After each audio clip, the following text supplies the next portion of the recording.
Hello. Yeah, Hello, sure. Internet. Welcome to another session of Return to the Dales. Hi, everyone. We are about to give a bit of a recap to work out where we are and how we're going to eventually reach the mines of Tethyammar with the army that is currently being assembled for us. It is early winter, and we don't intend to head to Tethyammar until winter is over, which gives us a couple of months uh, to fill in. Part of that time has been consumed by our expedition into Tilverton. And given that we were the first people to survive the rigors of Tilverton, we've taken it upon ourselves to deliver that information to Princess Regent Alisair down in Suzail, capital of Cormier. And given that we have good relations with Arabelle, thanks to the liberation that we liberated their leader from the mind clutches of a foreign enemy, we have some allies here in Arabelle, and particularly with Eleanor's sway, we have some legal power as well. Cormier is, of course, a feudal society, and thus nobility such as Eleanor are beyond reproach for most of the public. So, Arabelle, a town that is suffering economic hardship because they took all of their farmers out of the fields and gave them a spear. They've now gone back to work, but it's left basically a generation of people, of young men who are questioning what they want to do, and we've taken advantage of that to absorb them into our army. They've gone back to their farms for the winter, back to their families, and once spring breaks, we should have a pretty sizable force with which to march north. All right. Here we are in Arabelle. Is there anything we wanted to do here? I think we just got done talking to some noteworthy NPCs that wanted to join our cause. Yeah. That's what we finished. Yeah, I've been thinking, and I mean, they're useful to have, but honestly, I think they're just too expensive. I'd have thought at least the Enchantress would be up your alley. I mean, she definitely is, but I don't think she could bring in 600 gold worth of thing. Because let's say, I guess, change it from Enchantress to Blacksmith. Like, do you think, I mean, unless that Blacksmith brings in more than 600 gold, like, a month, it's not really, like, how can you keep them about? Yeah, I guess, it's true. So, like, if we hire her, it would have to be that she somehow brought in, like, over 600 gold of information a month. And I find that, like, or how that prevented the loss of 600 gold or prevents the loss of 600 gold worth of damage through, like, preventing an invasion, for example. Yeah, stuff like that. Although there is another useful function she could serve besides information gathering, which is information transmitting. Like being able to instantly tell you what's going on in a different part of the world is a pretty invaluable skill. She didn't have to send a messenger down which could take weeks to get to you. Just instantly, tells you who there was it sending.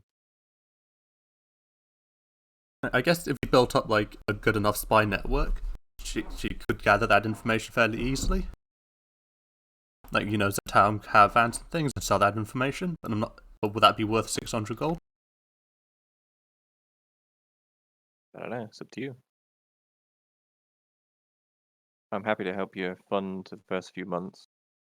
But you're right in the fact that 600 gold is a lot to ask and not really sustainable unless we can find a decent source of income. Because that's the thing, like, because the question becomes like, if she can make more than 600 gold, why did she want to be hired by us instead of doing the job herself?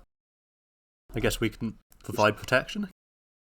She wants to leave Cormier, among other things. She's looking for a new start, and if she can get somewhere in a foreign country that isn't subjected to war, then that's the tree change she's looking for. I guess what we could, since she has such communication, she can communicate over large distances. She could probably set up like I guess, a spy in each city. And then that should have a lot of, like, basically get information from all of the Dales for 600 gold a month. That would probably be worth it. Yeah, it's pretty great. Because, like, if she's set up in, say, Serpent Bridge, and something happens in Dagger Falls, then a messenger goes to Dagger Falls, from Dagger Falls to Serpent Bridge, and she then transmits the info to you telepathically, as opposed to that messenger having to come all the way down here. And It saves and a if lot she of can time. spread her, like, influence over a wide area, that there might be a lot of valuable information that we don't need that she can just sell. Yeah, like, I'm willing to liquidate a chunk of my raw adamantine to pay for the first 2 months. I mean, I should probably do that though, because I've actually got quite a lot of adamantine left over. Oh, well, if you can afford it, then that's okay. Because I don't. There we go. I didn't actually spend. I've got 26 adamantine. Wait, that doesn't make Oh, sense. no, That's how much I've spent. Oh, that's how much you've spent, not got left. Yeah. Damn. I bought like 2 items and called it quits. God. Because pretty much I just bought items that I thought would fit with the theme, which is, perception. And Ultimate perception, yeah. yeah, and and the mastery stone, which 1 proficiency. That's always nice. Yeah, true. Well, if you're still sitting on all that cash, then I guess you can afford it.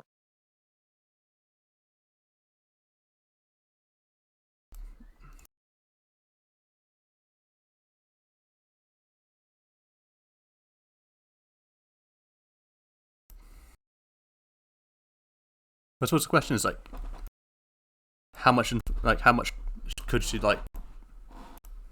information could she sell in a month? Because like with a blacksmith, it's easy because it's how many swords can you make. Well, you can't put a price on such things. Yeah, I Can know. you? It's just a gamble, really. Like, a month might pass with nothing interesting happening, and you pretty much wasted 600 gold, but then the next month might have something really important that you'd want to know. She learns about the presence of a Vorpal sword, and thus she's paid for herself for 2 years.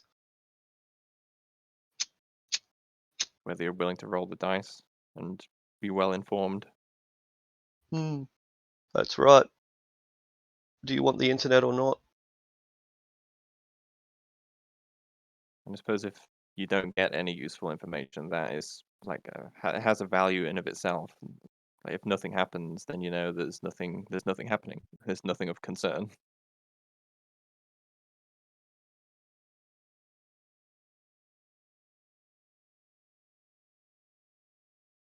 It is, of course, up to you. I suppose would I even be able to sell like adamantine in Arabelle? Depends Depends how how much you're trying to much. sell. Yeah, that's what I was Yeah, gonna say. yeah. I mean, probably less than probably like £1. Then yeah, sure. Yeah, there'd be someone willing to buy it. Town of 40,000 people. And how much was that for £1? 1,500, is 1,500. it? Yeah, it's Yeah. 1,500.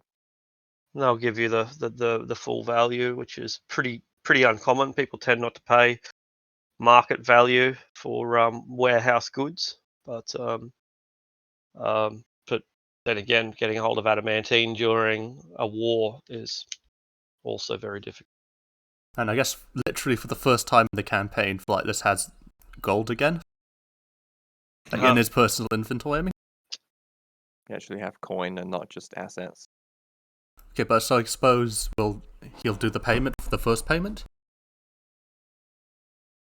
Sure. So yeah, was Eleanor taking care of the first 2 months, or was that just an offer that I wasn't think it taken was just an offer, but I think since she'll be, like, I guess my employee, it makes sense that Flightless pay it. Sure. All right. Yeah. So 600 a month. Um, she certainly hopes that this is a long-term arrangement. That the employment lasts for 2 years, 5 years, 10 years. But if you fire her after a month, well, 600 gold will be enough for her to move on to the next town anyway. So I guess her assignment would be to go to Serpent Bridge, start setting up like informants in like the local region, which would be the Dales. We've never been to Serpent Bridge, have we? I don't believe so. No, but that's nothing stopping her from going to Serpent Bridge. It's a she could get a job there as like a teacher's assistant or a librarian or a researcher because they have a very academic focus there. But at the same time, it is known to be controlled by 1T. There is an open slave market there. And the fact that they are a highly magical society makes placing a spy in there perilous. If they find the spy, what do you think they're going to do with her? Which why I'm thinking Shadowdale might be also a good call. Shadowdale's not a bad idea. And also, the problem with Shadowdale, I suppose, is that we already have allies there, and if anything serious goes on, then they'll probably find a way to tell us anyway. They haven't done that in the past, but that's I'm just trying to be devil's advocate, I suppose.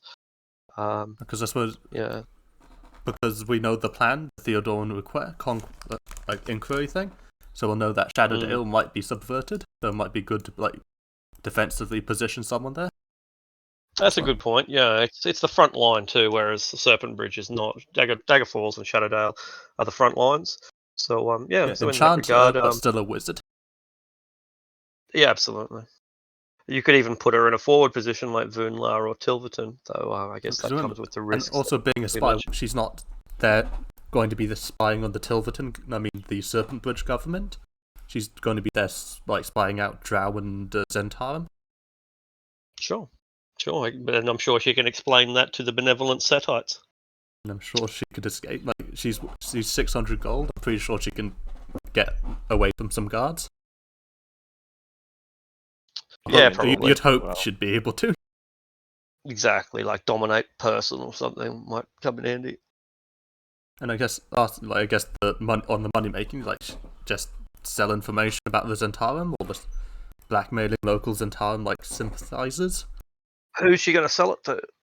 How are we going to make money out of this? Like is well, I mean, she finds spies don't sell information publicly. That's they don't make very good spies if they do. So I don't think a spy makes money. Like that's not the point. Spies cost money. James Bond didn't sell bonds. Yeah, like James Bond doesn't go around to Somalia and secure trade contracts or anything like that. He costs money, but he prevents disaster. It's insurance. Yeah, because I was more thinking like if like she finds like information on like a Zentarum like caravan, she just who does she sell it to? I guess raiders or something. People who raid caravans. Raiders don't pay for that sort of money, though. I guess I understand where you're coming from now. But let's say you're a bandit chief. How are you going to get in contact with such a person? How would they sell you the information? How would they pay you the information? Like a raider is going to rely mostly on their own spy network. On the other hand, if we have raiders, if we say had like a sympathetic Badine tribe that we could call upon to attack, then she could act as the intermediary, the kind of what's the word I'm looking for? The fixer that links us, the Mr. Johnsons, with the Badine, the Shadowrunners. I suppose we do know a certain cannibal who doesn't like the Zentarum.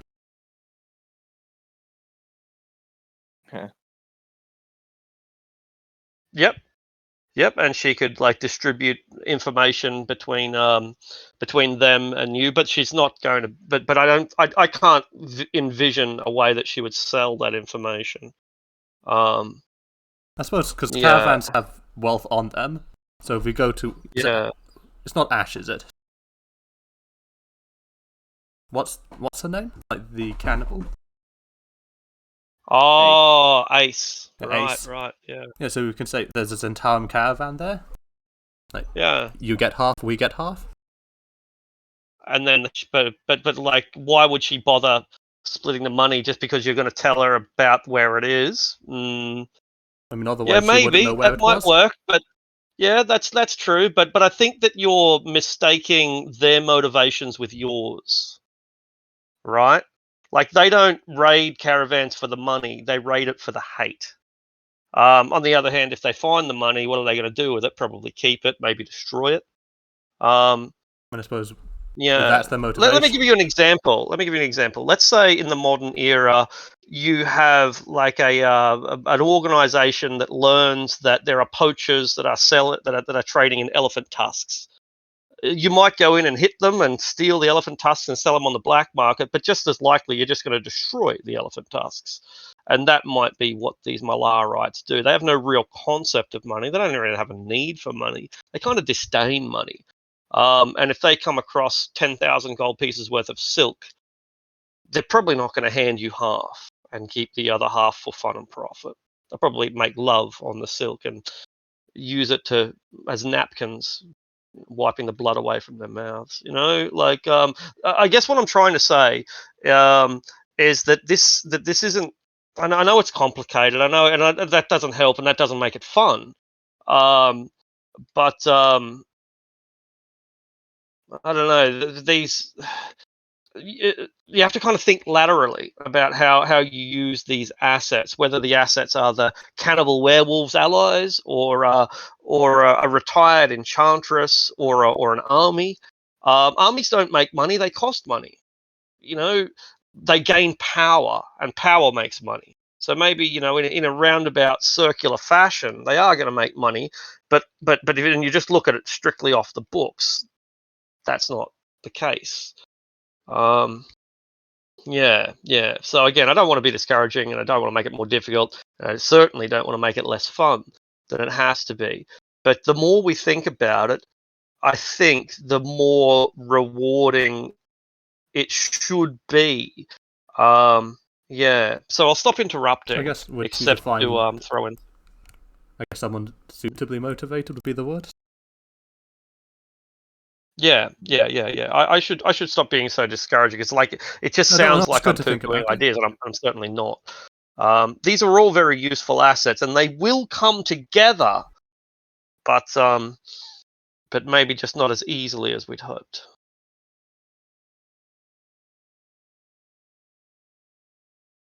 Makes sense. Yeah. All right. So I guess let's keep having some discussions, since we're probably not yet in exactly the right position to make decisions. Yeah. Although speaking of discussions and like income and whatnot, Yes. I did notice that we don't actually have any sort of proper income if we just like No. pillage and Yes. sell the proceeds.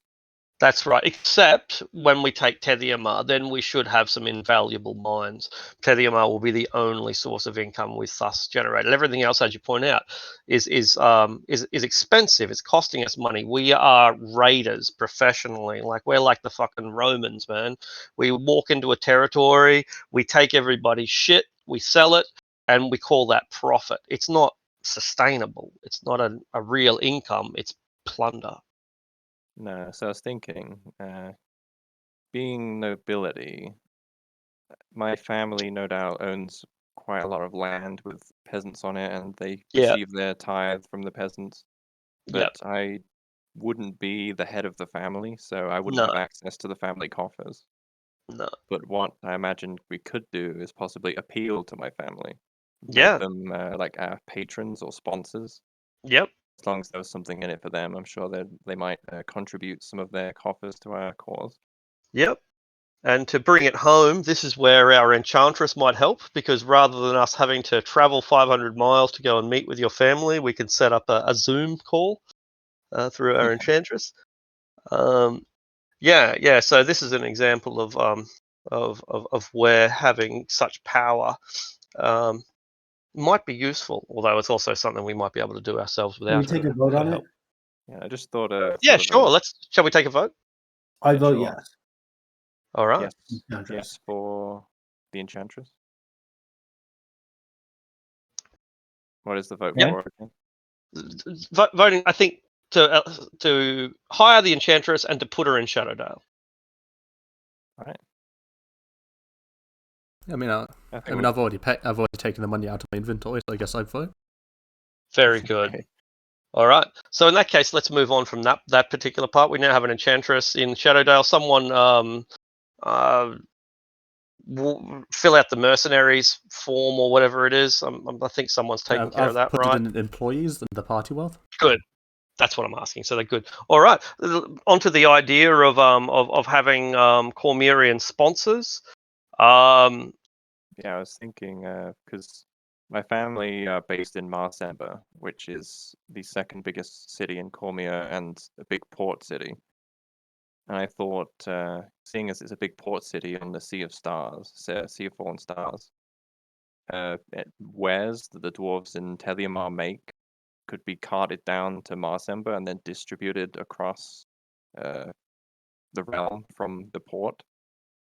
And if Yep. my family were the ones selling their goods in their stead, then they might be willing to help us out. They would be the two trade routes you want to do down to Cormier and throughout the inner sea and across Anarok and over to the Sword Coast. The closer place is the Moon Sea, but of course we have no intention of supplying the Zentarum. All right. So if What? this is an idea, how are we going to go about doing it? We were planning to head down south anyway, so we might. It shouldn't be too much of a hassle to just make a detour to Marsemba if we're interested in No, it. no, it shouldn't be too hard. Geographically, they're very close, although the tensions will no doubt complicate things. But all right. Can we talk about what about the other ones? Yes. The half orc and all those other ones that we proposed. Options Excellent. like the Yeah. dragon I'll go said through he them. wanted to lead us to the desert. We said we'd work with the dragon, and then we told the other ones that if they wanted to do a mission to the Dales for us, then they could form a party and then maybe escort the enchantress. Who knows? All right, so let's go through that. First of all, there was an archer, an elven Master Fletcher, retired purple dragon. She wants to see Tethymar rise again. She is a griffin rider, but she has no griffin. She needs someone to resurrect it, right? The only one That's that I know right. that can resurrect it is a cleric or a druid, right? Sure, yeah, and yeah, it wouldn't be cheap. Right. So I assume it's do we been need over 5 days. Oh yeah, So do we want her? We offered I think her a job, right? We proposed that they make a trip to Dagger Falls and we do some messaging for us and they could drop off the enchantress and then they could come back and meet us at Silver or the half hab. yeah, sure. So who bid on that? Did anybody Griffin bite? rider. Here we go. We have the Griffin rider specifically listed at someone who has 120 gold a month. So we actually have a price for that. That's handy. But the other ones, no one bid. Like no one. They said they'd think about our offer. So did anybody bite? Besides the Yeah, enchant? good. I'll go through them each and because I need reminding as well. Gruff the Bastard, the half orc son of the Diorales, thinks his dad died trying to use the broken heart of Talos. Just has no other trades. I think he's being taken on by Artisan, right? Yeah. If everyone's alright with that. But we wanted to send him on a mission. Artisan promised he'd train him, but we were sending him on missions first, right? Yeah, Alright. I was starting him off on teaching him the basics of woodcarver's tools, and the Master Fletcher would give him, like, basically get him used to working his hands. And besides, this is a career for his life. You know, he doesn't need to learn to become a boiler maker by next year. It's something that he'll be doing throughout adult apprenticeship style. All right, he is another 120 gold pieces because he will count as a sergeant. All right, he's hired. Balrog, the Minotaur, wants to own land. Believes that the only way that he'll be able to achieve his dream of being a landowner is to basically be a contract soldier for a bunch of years. Likes animals. And we told him we'd make him the richest minotaur in the land if he did what we asked and came to Tethymar with us. Very good. He's hired. 120 for him a month. Karnak Dragonborn, the armored infantryman, son of the great dragon Nalavera Ratharol, whom we know as Chromothoraxis. Great warrior, brings his own equipment, firmly believes that the southern realms are in decline and that the future lies with the Dales under the auspices of the Grand Dragon. We said if he helped us get our army through the desert, we'd hire him. All right. So, surgeon, master crafter, spy, sergeant, alchemist, interpreter, clockmaker, chef, or is it mage, right, weather worker, beast talker, faith healer, guild master? Trying to work out where a dude who guides you through guides armies through the desert. I guess we'll go with pay scale 4 or whatever it is with the sergeant again. We'll put him at 120 as well. Then maybe it should be the next category up. What?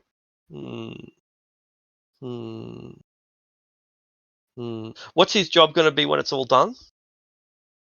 I mean, we'll have to decide what the government looks like of Teliamar and the town that gets settled, and we have to win the fight first. He's quite naive and inexperienced and doesn't really understand the concept of cheating in contracts, so he takes you on face value and doesn't argue his case. He's not a member of any union, unfortunately. Okay, the priest, Herbert and the Mystic. He was heading up to Shadowdale anyway. He's got a dog. That's his only guardian as a dog. The dude knows so much about the Shadow Weave that it effectively makes him the premier theorist on shadow magic that we've come across. Well, that doesn't mean that he's right, but Steve doesn't mean that Stephen Hawking is right either. He's still a guy who knows his shit. So that's what we got here. We've got a priest who is a genius on shadow magic. He will definitely be 360 because he's got to fall under. Just a basic priest is 360. Yeah, but what is he going to do when he's up there? Oh god, these prices must be too low. Griffin Rider's only worth 120 and a priest is worth 360. That doesn't sound right.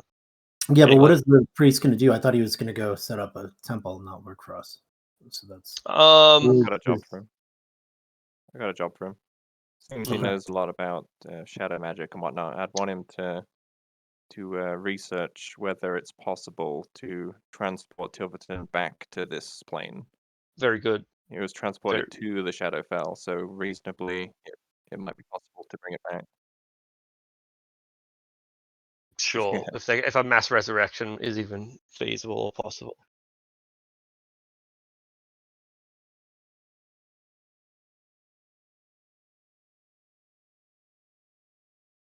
Yeah, that's an interesting point. Maybe that makes it easier.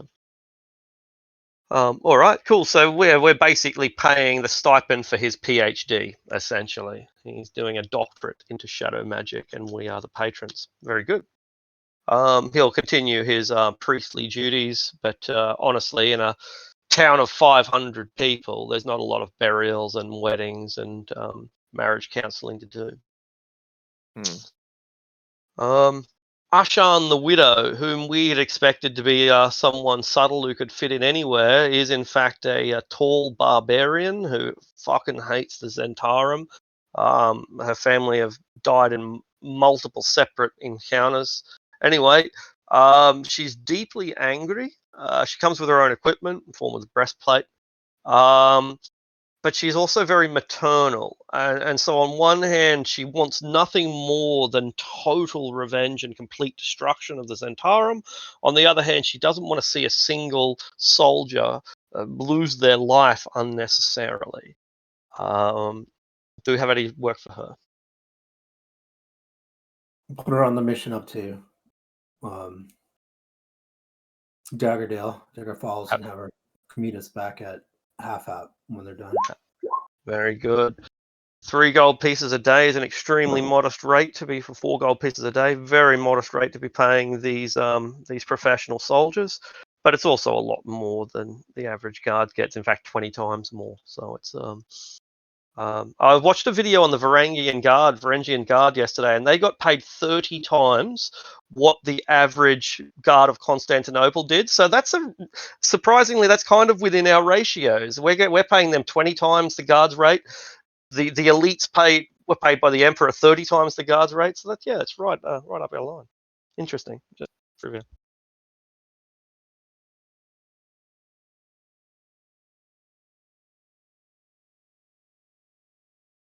That's right. We That's don't right. start the real burn until spring anyway. Precisely. Yeah, we should have passive income soon, and it should be a great deal. Until then, we'll be dipping into our own pockets. And if our business venture fails, then we lose everything, including our prestige. Here's the option to see whether my family would be interested in sponsoring us, of course, for the right to sell Teliamar's dwarven goods.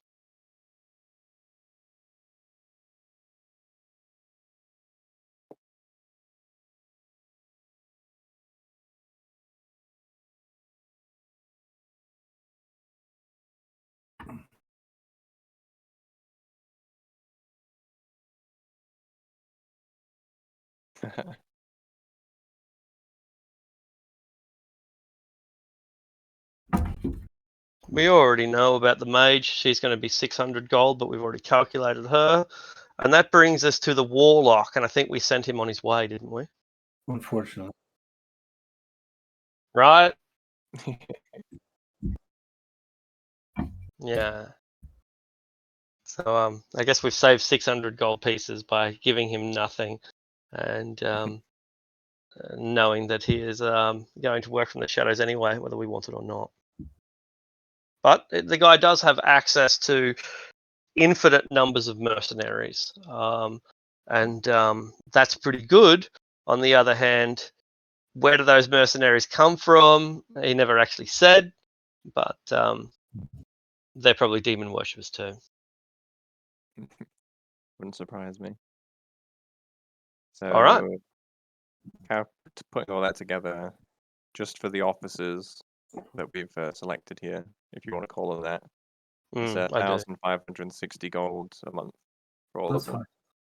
We're gonna go make a lot of money by freeing up the princess from a bad dragon and helping Corvair get unsettled. So, like, that's literally 1 pound of adamantine. Yeah, That's all. That's all it is. true. I'm pretty eager to go down to Suzail and slap a dragon too. Trying to make advances towards my princess. Absolutely not. Huh. Well, actually, it's Alright. the rider making advances, but still. True. All right. Well, that's good. We've sorted that out, and that's great. We now have the a powerful adventuring party heading north, the equivalent of about a level 7 adventuring party. These guys are tough. You can be pretty confident that nothing is going to stop them. Even if they were to come across Chromothoraxis himself, there's a very good chance that they could talk him out of the encounter, possibly with a bribe or something. But yeah, so these guys are formidable, and they should be able to take care of themselves. We give them the money to get started, and we'll worry about that for the rest of it later.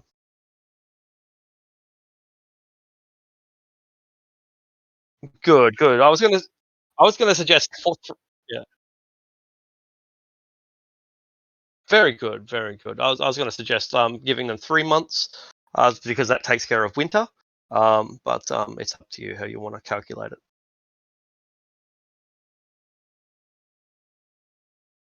flight list All right. estimate. Yeah, yeah, that's right. We'll leave that now. Done, done. All right. As long as you're taking care of that, then we don't have to, discuss it too much further. It's done. They are heading off. They won't be wasting much time. The snows will start falling soon in place. They already have started falling in some places. They will take care of themselves from here. Call upon them anytime. You have the ability to contact them, and imagine them now as a background element that can be called upon to enact your will, more or less at a moment's notice. Yeah, that's right. They're all heading up in that direction.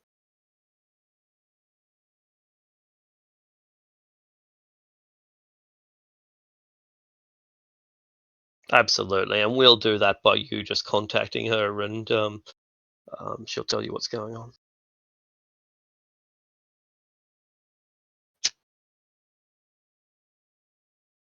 Done. All right. Arabelle. Here we are in Arabelle. There are literally thousands of soldiers waiting for us, but they've head back to their families for a couple of months.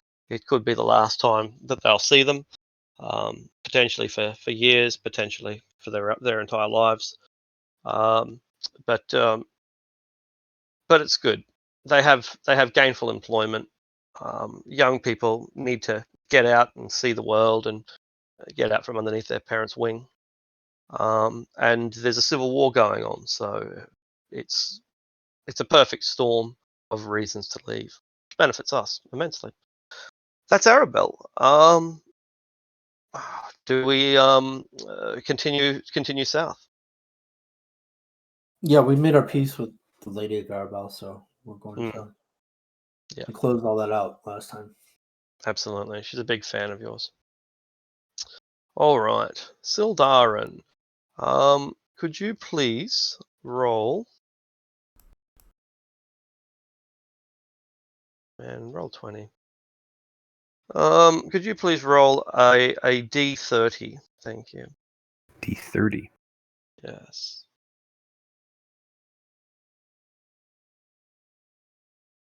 What's the command to do that? /R space D30. All right, very cool. Okay.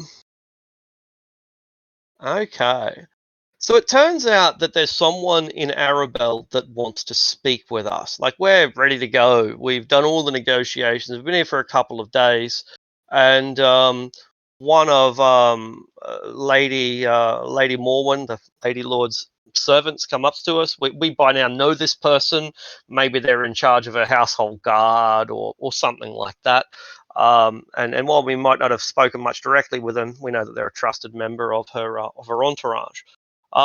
He tells you that there is a dwarf who wants to speak with you. He is apparently a merchant. Let's go. All right.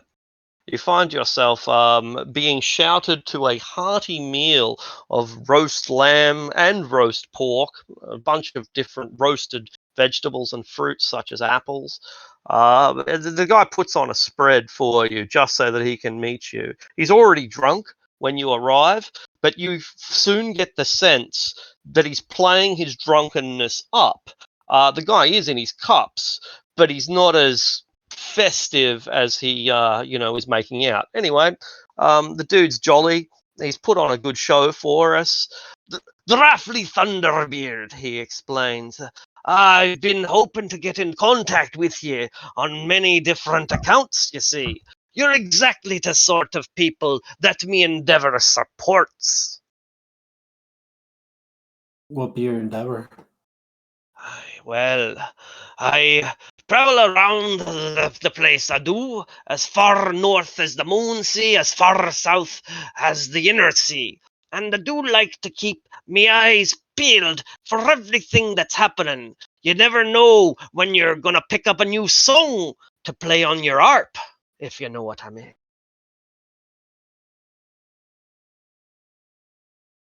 I mean, I? is he making a reference to the Harpers, maybe?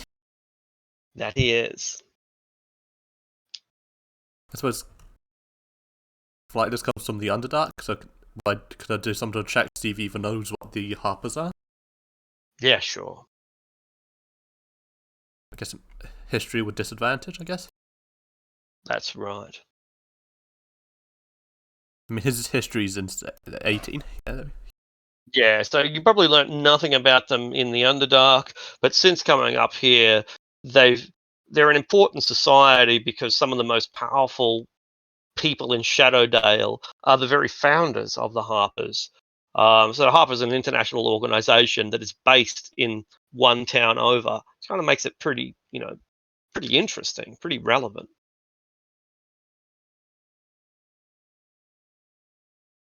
I'm an arms dealer, you see, and I'm trying to seek arms and armor to supply the counter-revolutionaries here. To shore up support for Her Majesty, for the Boreskier dynasty, while also doing the right thing by the oppressed people. I know that you come across a lot of weapons, arms, and armor in your travels as you fight your enemies and reclaim them from their corpses. I'd pay you really well, I would. Pay you really well. But it's the adamantine, the mithril that you got, that has me so excited. I've got platinum trade bars. I've got amber, turquoise, and olivine. I've also got a few magic items. Perhaps you'd be interested in doing a bit of trade, and maybe we could even talk about what we've seen going on in the region.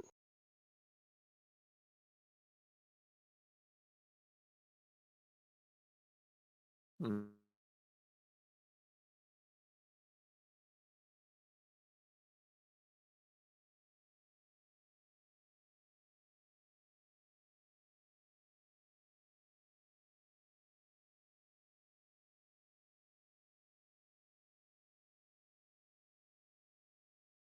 Oof.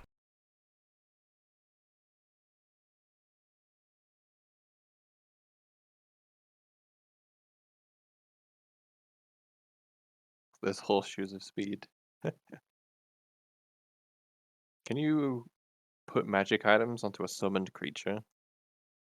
Don't know. Oh, I thought I everyone was think being so. quiet. I just disconnected. That's why. All right. Welcome yeah, back. I see everything now. Right. Yeah. So there's a dwarf, a merchant. He wants to buy our adamantine. He wants to buy our second-hand weapons and armor. He's a harper, and he has platinum and gems to trade. That's all flightless stuff. EBR accountant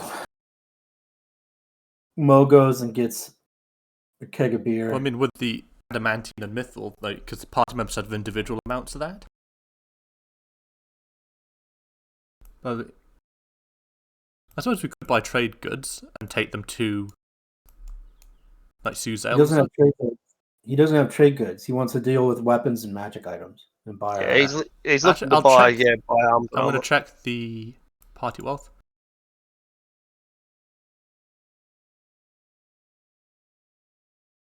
Artisan, you will most likely be interested to learn that this guy doesn't use livestock. He doesn't have beasts of burden pulling his wagon. He has a machine. Ooh! Oh, he has a car. It's Okay. basically a steamroller. Are you familiar with the death roller of Blood Bowl? Because that's pretty much what it is. No, It's I didn't. like a think of the smallest steamroller then. A huge rolling pin in front, a couple of wheels behind, a motor, although it's a magical motor, much like the one you were powered by, and the thing just chugs along, fucking, and if anything gets in the way, and it gets run over. Okay, well, It's a slow machine, but it will crush, small buildings if it wants to. well, we have the diamonds, the rubies, and the jewelry. Do we want to get rid of any of that? He just wants the. Because I thought mithril. he wanted jewels as well. He has jewels for sale. Oh, he's selling jewels and buying magic He's, items. He won't he's got sell them to platinum. make He's got weapons. platinum. Yeah, he's got platinum and gems. He wants metal and weapons. I suppose we have the +1 like Bane maces. Yeah. We have 2 of them, but I doubt that would he even want them. What do you want for them? What's their market value? Does it say? It's a +1 weapon. It counts as a holy symbol of Bane. So how much is a +1 weapon worth? 2,000 brand new, guess- 500 I guess- second hand. Oh, I was going to say 1,500, but I guess 500 gold then. Because I mean, pretty much we just want to get rid of them as well, don't we? Aye. Oh, definitely. Yeah. So he'll give you 1,500 gold for your Nightbringers. And then we have the I black gauntlets, but have- they're not magic, are they? They're just black gauntlets. I think they're plus. I think they're rings of protection. Yeah, they give you Oh, plus okay. 1 armor class. But So I it'd mean, be no another one in the 500 party is going to gold. wear that, so we can sell those 3 as well. Yep. What about all the crap we got from Silverton? Oh, that was The given to the Red Wizard. the red wizard. Yeah, we all inherits kept all of it. something. It was all junk. It was just +1 crap. Well, that's in Yeah, okay. Yeah. individual inventories. I don't know what you individually decided to keep.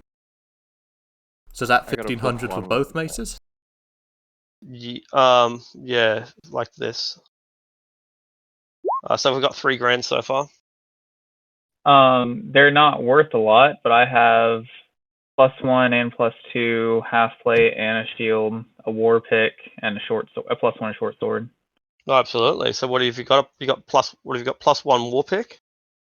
else? No, the war pick is normal. That was my first weapon. Yeah. But Sorry. the half plate and shield is +2, and I have a shield and half plate that's +1, Oh, that's as what the well as math. a +1 short sword. I was just confused with the math. There's only 2 Nightbringers. Sure. Okay, 500 each.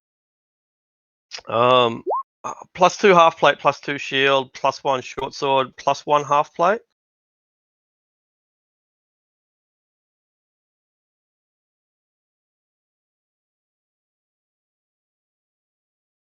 Here we go.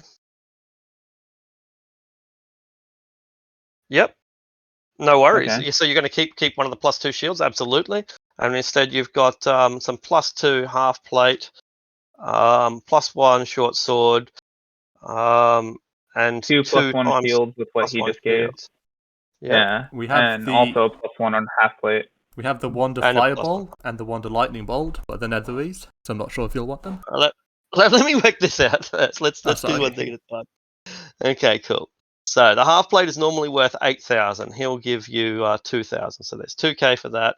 Shields +2 shield again worth 8,000. He'll give you another 2,000 for that. Short sword worth 2,000. He'll give you 500. That was the +2 half plates, and the shields are worth 500. So yeah, the +2 stuff's worth. He'll give you 2,000. The +1 stuff he'll give you 500. Okay. I tell them the army's rallying in half up, and there's plenty of mithril and to be bartered with the dirge. So I heard. That's where I heard about your exploits and why I came down here as soon as I possibly could. Aye. Well, the dirge have all our money, so they'd be the ones to be best bartering with if you want to be making a profit in mithril and inventing. All right.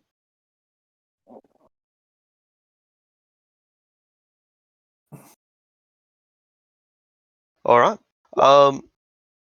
Also have one So of this yeah. fire knife thing. Oh yeah, you want to keep it? Did you say, or you want to sell it? I'd kind of sell it unless somebody else wants it. Cool. Fire knives. Does it have a market value? I don't know. Is it listed? Here we go. Let's see if I'm not sure if there's a token for fire knife. I'll check it out.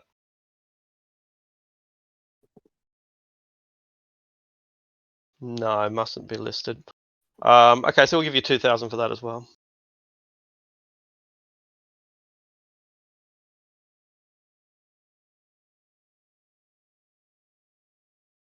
All right, all done.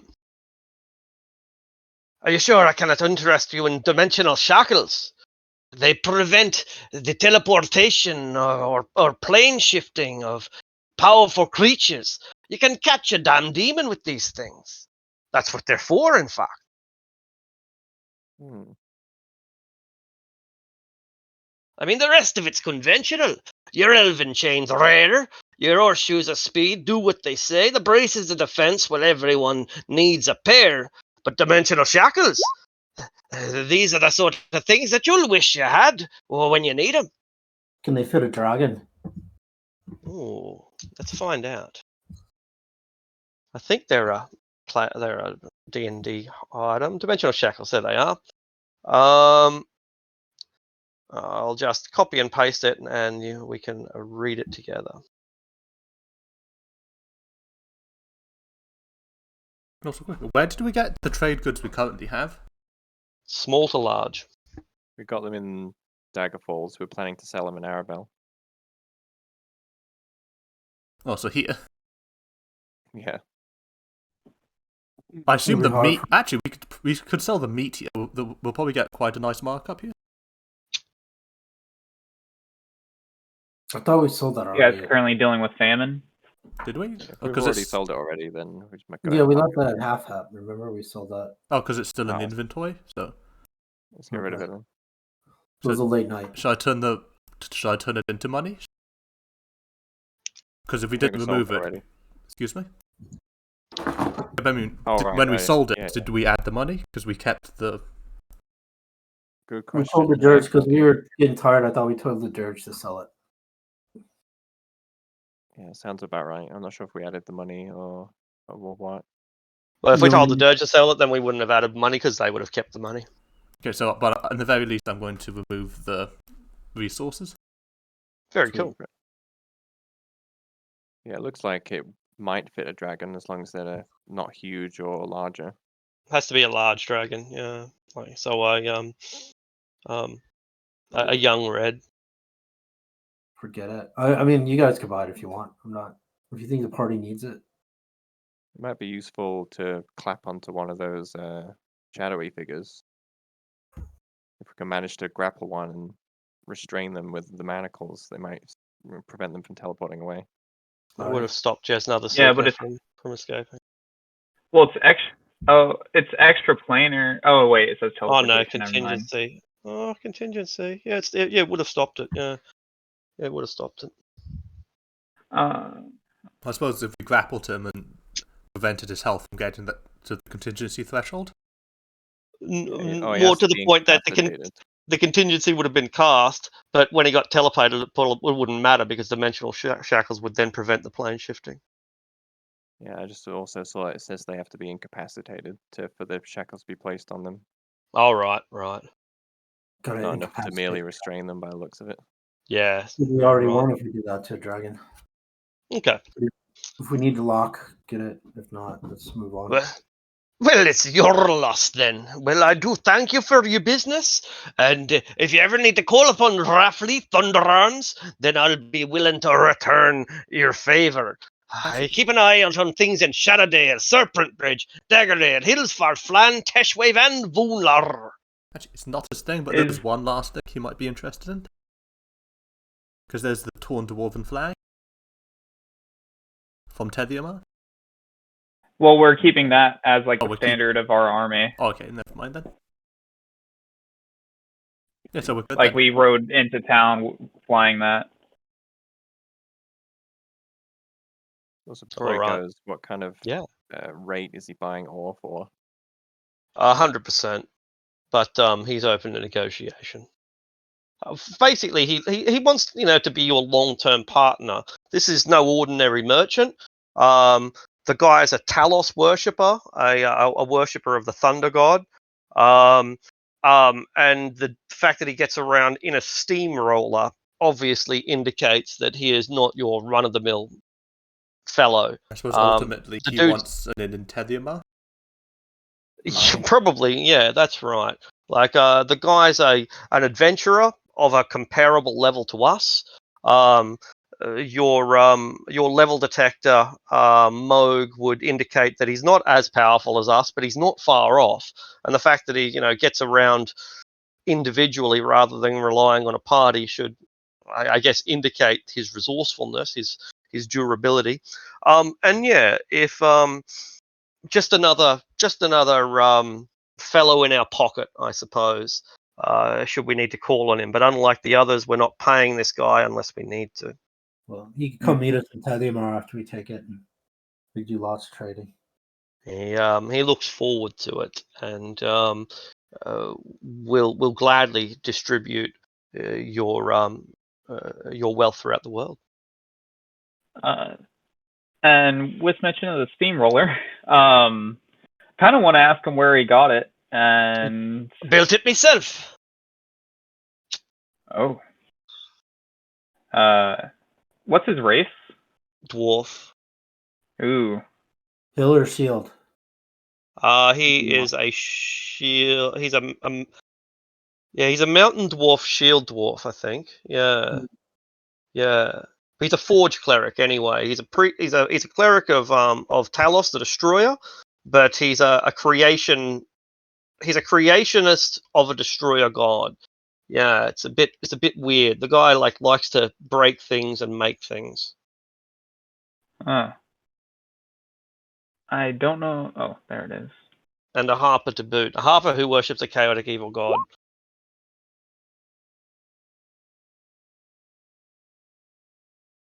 Complicated dude. Yeah, chaotic evil Um, dwarf. That's crazy. That's like anti everything. yeah. I kind of want to see if he would be willing to share his plans for it. Tell you what, once you find the secrets of Tediamar, share them with me and I'll share everything that I know. And together we can create the Voden Dode, the great machines that the giants use to wage war against the dragons. Hmm. And he shows you his schematics for a Voden Dode, which is essentially Voltron. Like you have multiple machines that come together for a greater machine, and its power range is big, and it fights big monsters like great worms and shit. It's fucking great, man. Like this guy, and he is passionate about this. You ever spoken to a nerd who gets on board with his passion? And the amount of pounds per inch, and just the technical jargon that he goes into is an indication of not only his depth of knowledge but also the sheer passion he's got for it. So he's as into tool shit as I am, making I shit as I am. loves it, mate. Like yeah, you guys are brothers. You know, you've found a partner in crime. You have the respect of the stout folk for sure, but this fellow is a kindred spirit. All right. I wanted to see if we can use these machines to take Tediamar. Well, of course, just got to be creative. Perhaps he shows you his design for a drill, which is basically a capsule that has a drill on the front and wheels on the side, and it burrows through the earth. And he paints it purple because it's called the purple worm.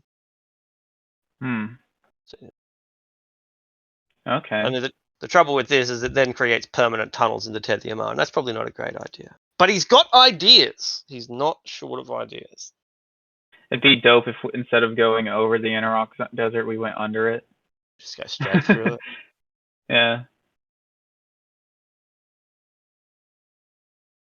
Dwarven Okay. steampunk Voltron. Yes. Yeah, that's precisely what it is. But he wants the broken heart of Talos because he's going to use that as the power source for his Voden Dode. That's going to be the heart that powers the mega machine. Now we're talking. After telling you. Time for the purple dragon. Be heading south. Does the drill thing have like capabilities of going above land too?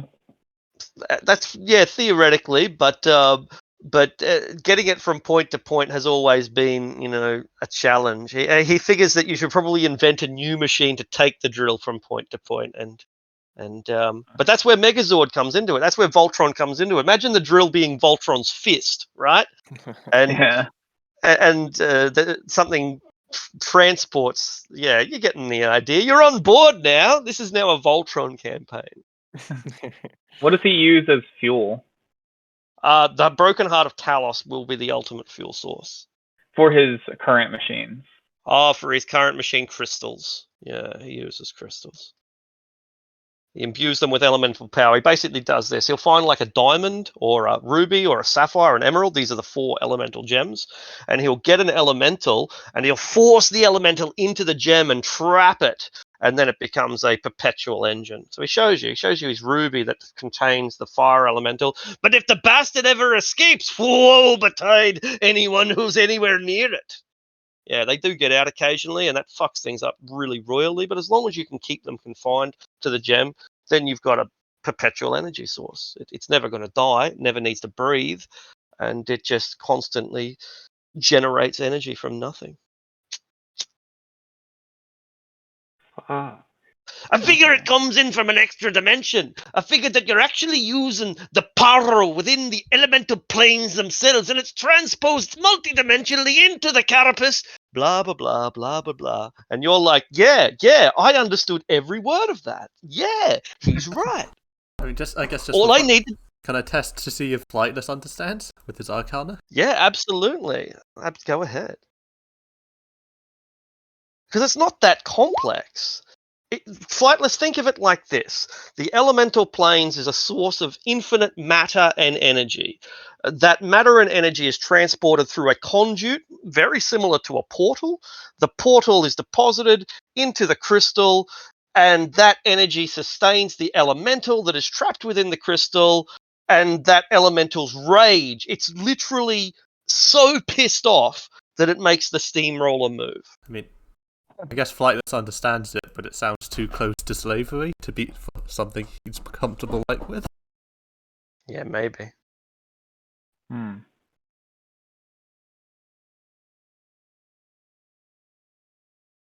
All right. Draftly Thunder. I get spell storing item next level, and I could probably do like fire that off.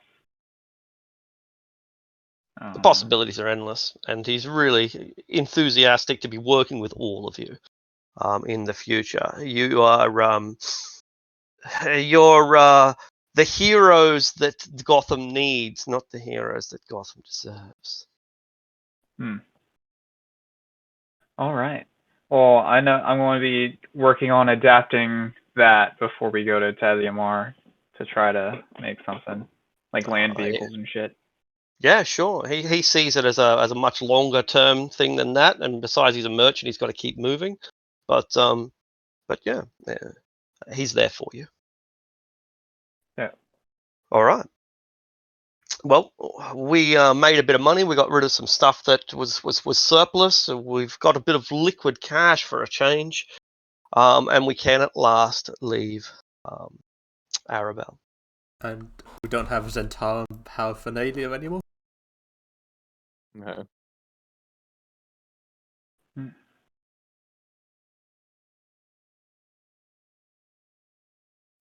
All right. Finnick, a D30, please.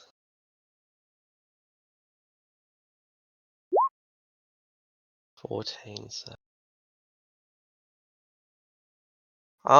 Finnick, are you still the group's scout? Do you still scout up ahead a few hundred feet?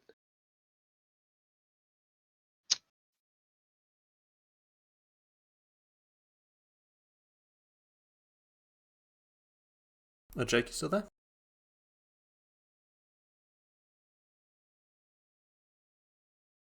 He died. Just rolled, so like. I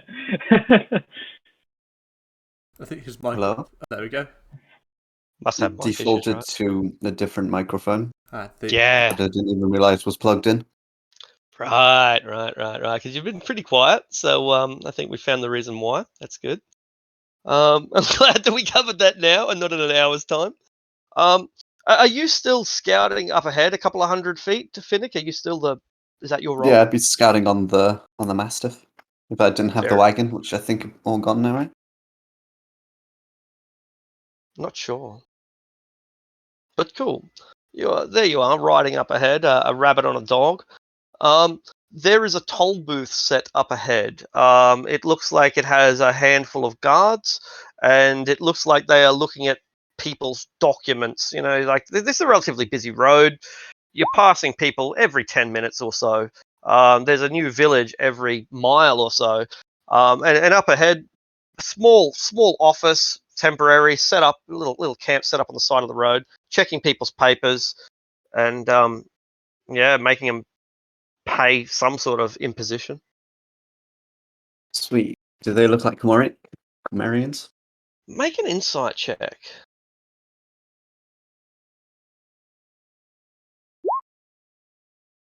Yes and no. They're wearing the purple dragon heraldry. They've got like the surcoat, the tabard, but that's all they've got. They don't have the authorized boots. They don't have the authorized weapons, the authorized helmets. They've just got the tabards. It's pretty dodgy. In Just a that the place knights like would Cormier, it is. Yeah. Sorry. Yeah. Yep. Your thoughts? the knights would have to wear their full uniform, right? Exactly right. That's right. Like Cormier is a place where people are sticklers for the rules, and for the military to be half dressed is an offence. You get on potato peeling duty for that shit. Yes, I'll see how far the rest of them back from me, and when they get a bit closer, I'll ride up to the blockade to speak to them. Yeah, sure. Oh, hello there. Hello. What are you then? I like to stand up on my mastiff and have a walk up to them, and with my bow just hit their leg, hit their knee, be like, "This isn't standard uniform." Oh, what are you then? Some kind of circus freak? No, I am a baron, and I thank you to look up to your superiors. As I then hit him on the back with the bow. You're a baron? You do that again, and I'll chop your hand off. I'll show him my paperwork because I have been given paperwork. Holy shit! Holy shit! Oh, hang on a bit. Hang on. Hey, Garth, Garth, we got one over here. Reckons he's a baron. It can't be a baron. It's a rabbit. Oh, he's got the papers. Looks over the papers. Looks over the papers. You mind if I have a word with you, sir? Yes, I'd like to very well discuss your lack of uniform. Right, you are, Baron Longears. He looks at you. Baron Longears, really? I mean, the ears are long, and I'm a baron. Get on with it, soldier. Right, you are. All right, so it takes you into the tent and it says, "Look, I don't know what scam you've got going here, but this is the most realistic document I've ever seen. Me and mine, we's experts at the stamps and the paper, but this is something else. Oh, how did you do this? Is this magic?" So you're not real soldiers of Cormier as I expected? Oh, and you're not a real baron. Just gonna grab my paperwork. I'll see you when the real soldiers arrive to kill you all, and then I'm gonna get on the mastiff right away. The what? So, did that rabbit just threaten us? I have a bit of a chuckle. I'm gonna go up, ride back to the carriage and speak to Lady Eleanor. There are fake Cormirians manning that blockade. Go do your Cormirian thing. They're fake. What makes you think that? I spoke to them, and they called me a fake baron, insulted my honor, and then basically just told me they're fakes to my face. See, well, if they are fake, then I would know what they're doing there.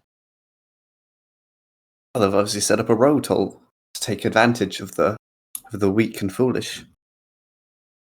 Collect those tolls. Well, this won't do. Come along, let's sort them out.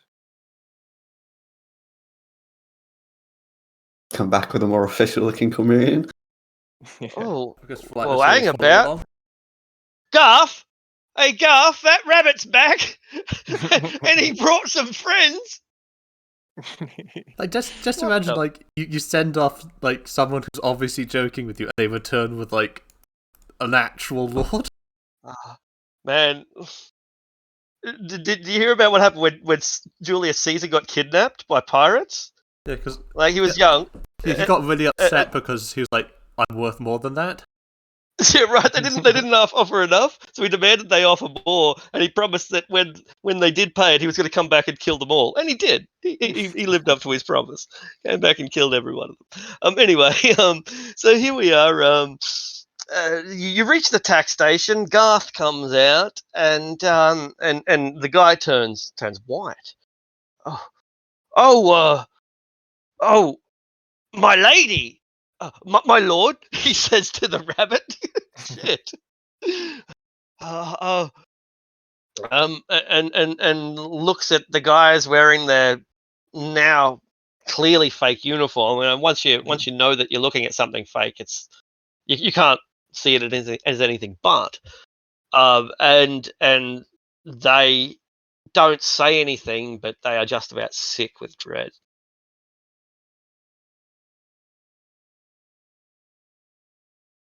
Well, I think you have a lot of explaining to do. Get started. Right.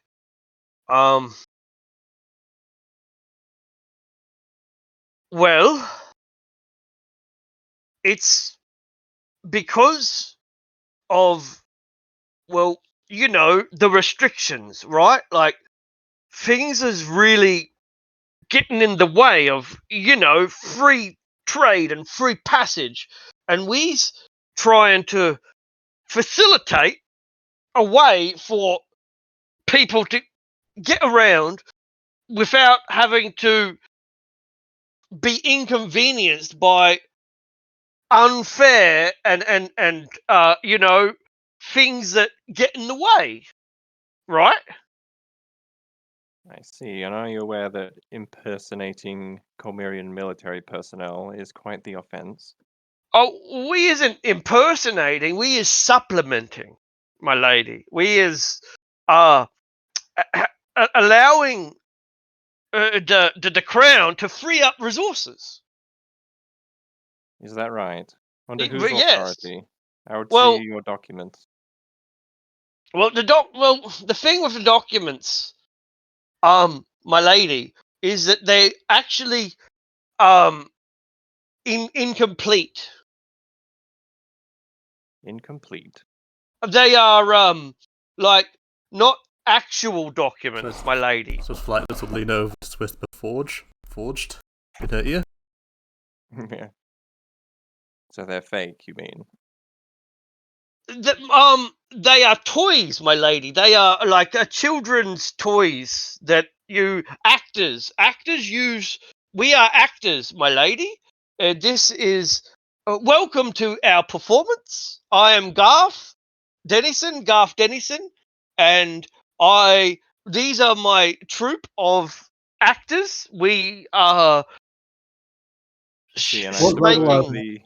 What level are the they? travelers that you stopped two, and one half. oh, these poor guys. Like, this guy doesn't have a level at all. He's buckled his sword on backwards, so like he's got the scabbard facing out instead of in. Doesn't know shit. Who's the Cops leader? are LARPers. Larpers. Who's talking? The guy's talking. His name's Garth Dennison. Garth Dennison is getting knocked unconscious. Bam! One hit, and you're not sure if you didn't. Oh, you did kill him. Yeah. But If you specifically, because his I was yeah, I trying think to that knock kills him him. out. Yeah, but what's his strength? Instant death rule. he has 4 hit points, Yeah, I'm saying, and you what's, take him to take the negative. Yeah, because if this is a instant punt, death. are you knocking him out with a mace? Yeah, like just poke him in the stomach with the dwarven hammer. I mean, I I think if like, you punch instant him death with your rules fist, override you it there. instant kill him anyway. Yeah. If you were a master, you wouldn't kill somebody if you weren't trying to kill him. Yeah, I'm sorry, sure. if Yeah, you're- that's okay. If you're a master with your weapon, you're not going to kill somebody. Yeah, it's true. It's a good argument, man, and we'll It's certainly not, accept that it's in this not, I'm not instance. hitting him with a sword, hitting him with a blunt object. Yeah, Try yeah, to cool. knock him out or like not being able to breathe. Knock the wind out of him. All right. And the guy doubles over and starts vomiting blood. I think you better be forming your words a little better. Next one's going for your head. What kind of shenanigans you be doing here? come clean. But I'll The take you guy all can't talk anymore. So like, Yeah, no one else wants to I talk. pointed at the next dude next to me. It was Garth's idea. I'll kneel beside the poor guy who took a bludgeoning and heal the 4 points of damage that. Well, just heal him Thank you, back to full my HP, lady. basically. If there wasn't any need for that, Moog. I think these people realize that they are backed up against a wall here. Aye, they be lawless, taking upon the weak and the people less fortunate than them. They make me sick. They spit on the ground. I think they should be all strung up and put in those blockades. With all respect, my lady, we wasn't targeting the poor. We was only targeting the rich, like this rabbit here.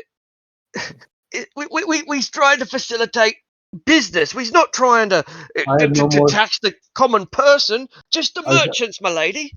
I have no more time for your words. Any more lying coming out of your mouth? You're gonna be a hard time using your jaw.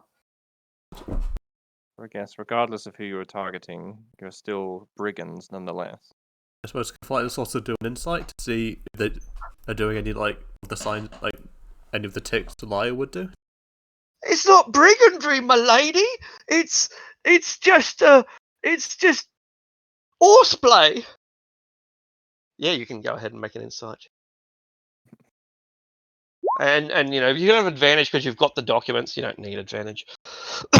But I could have got a bigger the documents could have got a bigger Go number. ahead. They are five gold pieces for a person, or 10 gold pieces for a wagon. And that will give you the authority to basically pass checkpoints. You can also get immunity from inspection and even immunity from prosecution for 25 gold pieces a person or 50 gold pieces a wagon. And the average commoner doesn't have 5 gold pieces. You know, yeah, 5 gold pieces is a lot of money. And it's a lot of money to pay for a document that you might not actually need. So the sort of people that would be paying this got to be pretty rich. I suppose. So Did they go through? Did they even pretend to go through the motions? Mark down who they like.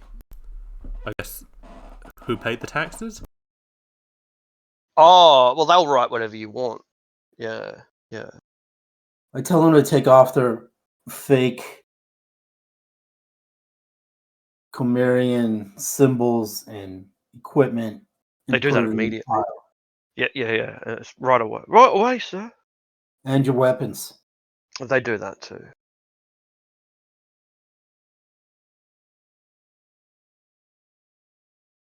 Assume that you've collected quite an amount from the people who've passed through. Right away, my lady. They didn't want to offer up the money, but they're happy to give it over now that you ask for it. So far, they've collected a bunch of silver and a bunch of gold. So not a lot. I mean, they're charging too much. Don't think they've sold any immunity from prosecutions yet. How far are we outside of Arabelle? Not too far, right? Nah, probably not that far. No. I say we string them up, and shackle them, march them back, and give them the sergeant at arms. It would be a little bit of a detour, but I have to agree. You will all face justice. And it'll be the Lady of Arabelle who decides your fate. The Lady Lord's ruthless, my lady. You'll find that she has mellowed out in recent days.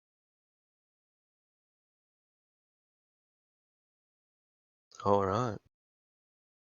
So we round these guys up, pack up their tents, confiscate their weapons and money, and take them back where they are no longer our problem.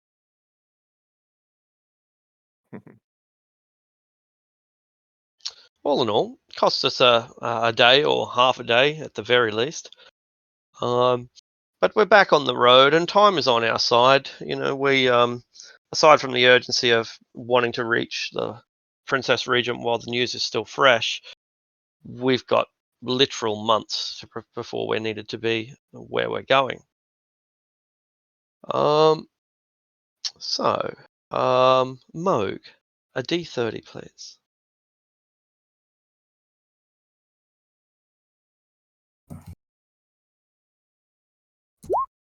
Oops. Here we go. Well, I did okay. Can anyone remember what year it is? Rogue Dragons? It is the year of Rogue Dragons. It's coming to an end. The year of Rogue Yeah. Dragons.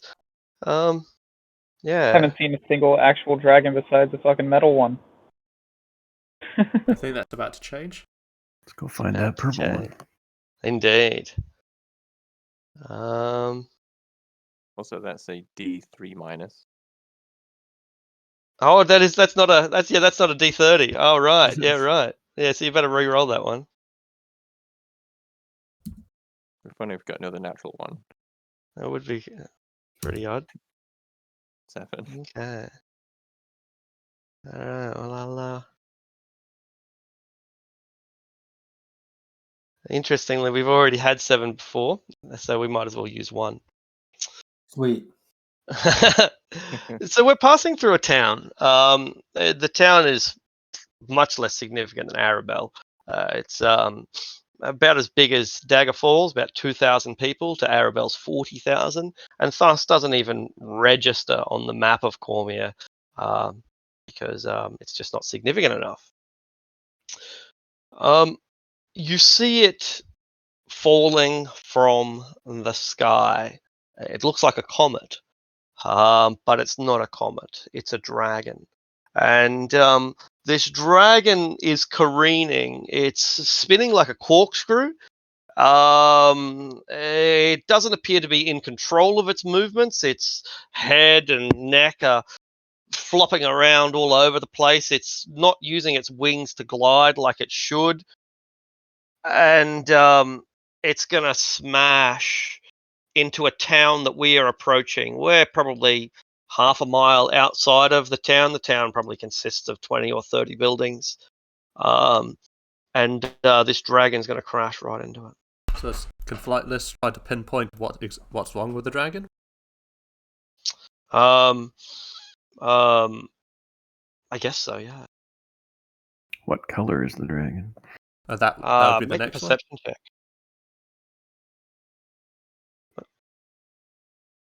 Yeah, make a Oh, this perception is check. based on sight, isn't it? It is. So Flightless has advantage.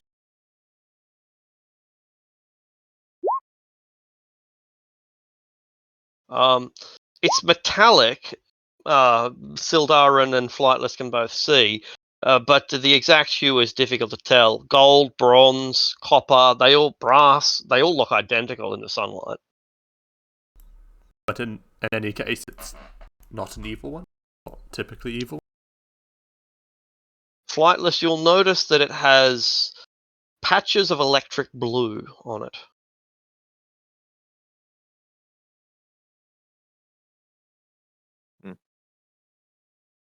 Well, seeing the dragon plummeting like a comet straight towards the town, metallic or not, its impact is going to cause some considerable devastation.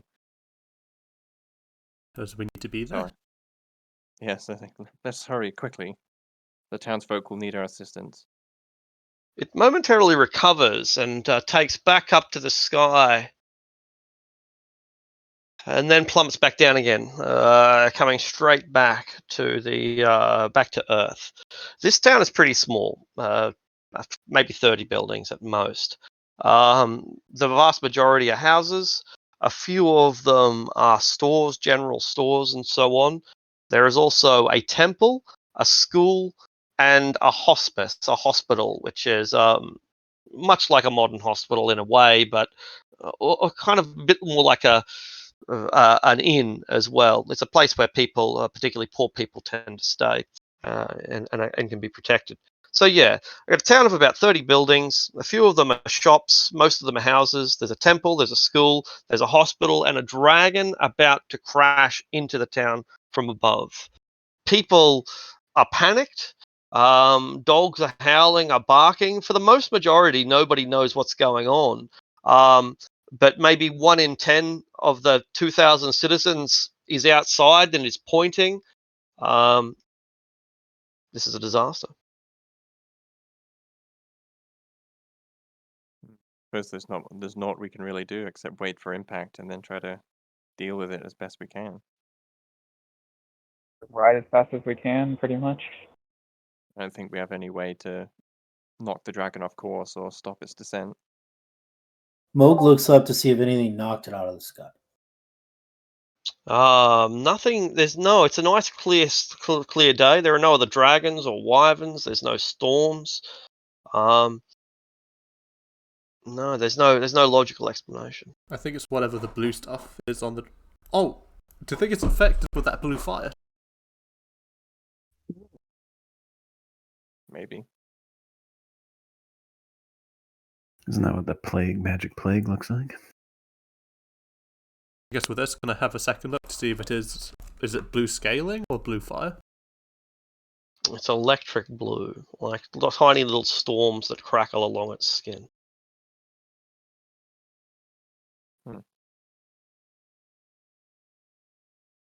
Like lightning? Like lightning. Our heart of Talos.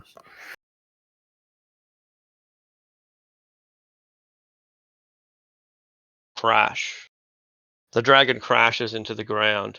In amongst the screaming and the stampeding, oil lamps are knocked over and fires are igniting.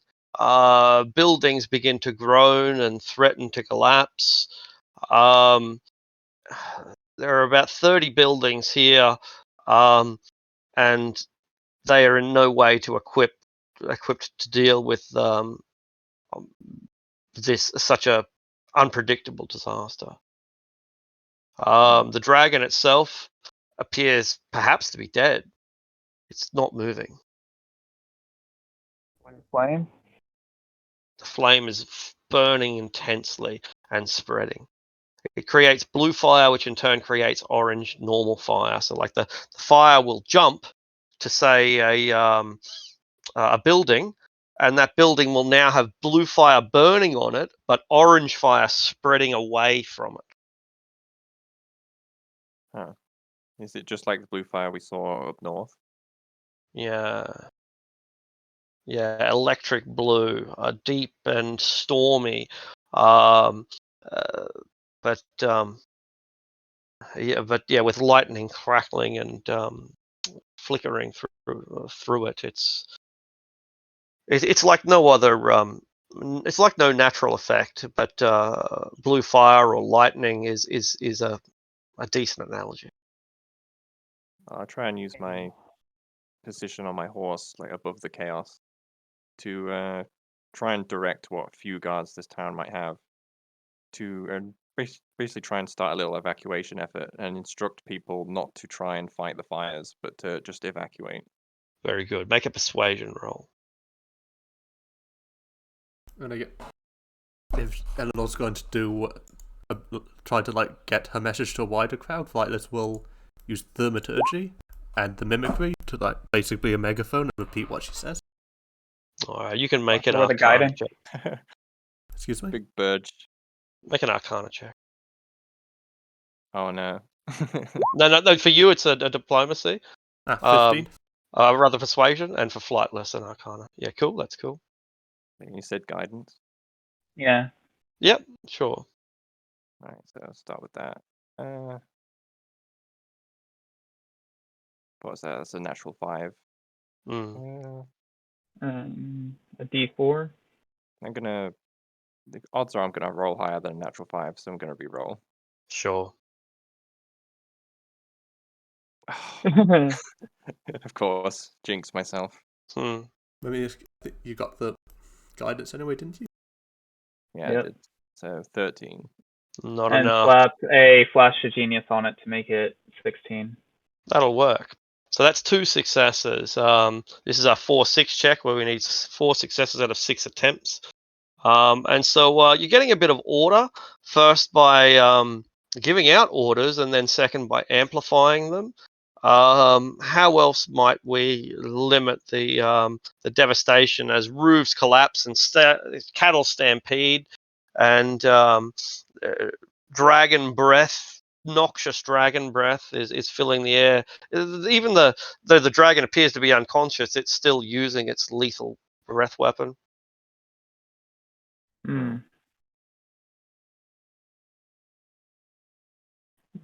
Is So there I anyone suppose- running around that seems to be infected? So it's a quick maybe There will be. maybe investigation to point out to like mark out like the safest routes out that avoids the most That'd be blue more fire. insight, Yeah, or either one works. perception. Yeah. Yeah. Yeah, great. And so you find some paths to direct people out, and women and children first, that sort of thing. Save more lives. That's 3 successes. Yeah, I've done mine too. Can we I start can- making a firewall? We're containing. Yes. Sweet. Maybe an athletics check, perhaps, unless you have something else that you think would be relevant to building a firewall, like a carpentry check or something.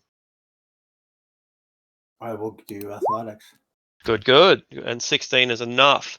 And so through raw physical activity, you get water troughs and sacks of grain and other things that either burn slowly or perhaps don't burn at all, and shield people from the worst of it.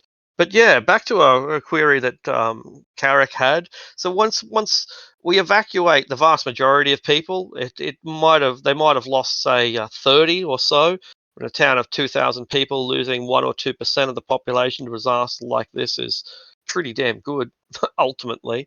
And yeah, the infection has spread. Some of these people have the blue fire, and they're trying to put it out, but of course that it's not working because neither water nor blankets nor you can't suffocate it.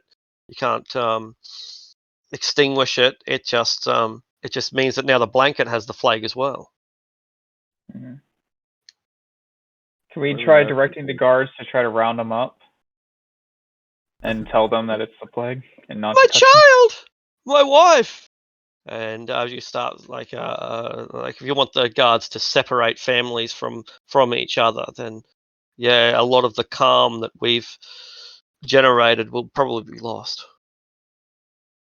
So as a recommendation to keep is like separate people, but if they want to stay together, the entire group must go into the infected zone. So it's like, I want to stay with my child. Okay, you're going with the rest of the plague victims then. The plague? Well, They didn't he know can't they had say- the plague. Well, flights, I don't think flights can even. But you know, I'm saying that's what the strategy would be. You know what I mean?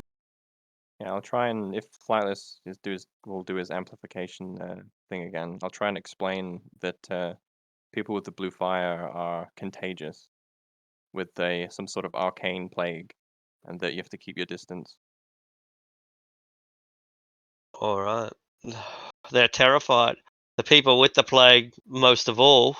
But it's remarkable how many people will, separate themselves from family and community if they know that it's in their own best interests. So we round up maybe 5 or 10%, probably a 10% by the time the chaos calms down and people have hugged each other and kissed their children and brushed down their cloaks and so on. Roughly 10%. So again, in a town of 2,000 people, that's hundreds of people. And the dragon's Well, if still over anyone- there, still sleeping or dead, whatever. What do we know of this plague? Of when people contract it, do we know anything about its effects? I don't think so. If you- Has it come up? I don't think From what so. we can tell, it's just if you touch the blue flames, you're infected. What are the symptoms? Like, does it kill you? Does it happen? Oh yeah, it slowly? kills you slowly. I think Moog shared that with us when he came up from that way because he met a village and he did basically assisted suicide, the last living person there. See. Hmm. The lady on the white horse. Hmm? Was the one that brought it.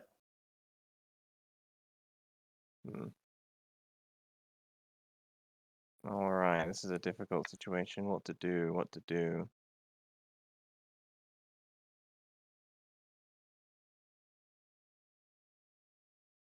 The dragon opens one eye and then closes it again.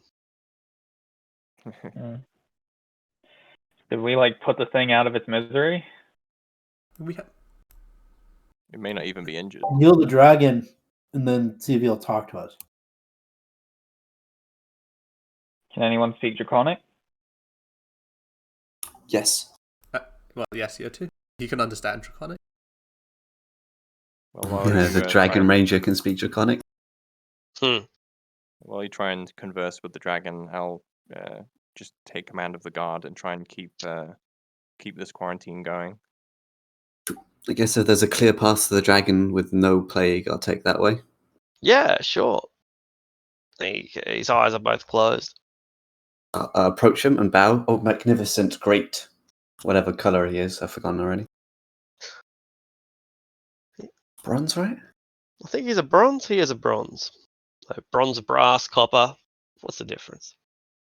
Oh, magnificent bronze dragon, great one. Are you alive? Opens one eye. Go away. But my lord, you may be injured. Do you not require help even from one as pitiful as me to one as magnificent as you? Yo ho ho! I require a bottle of rum.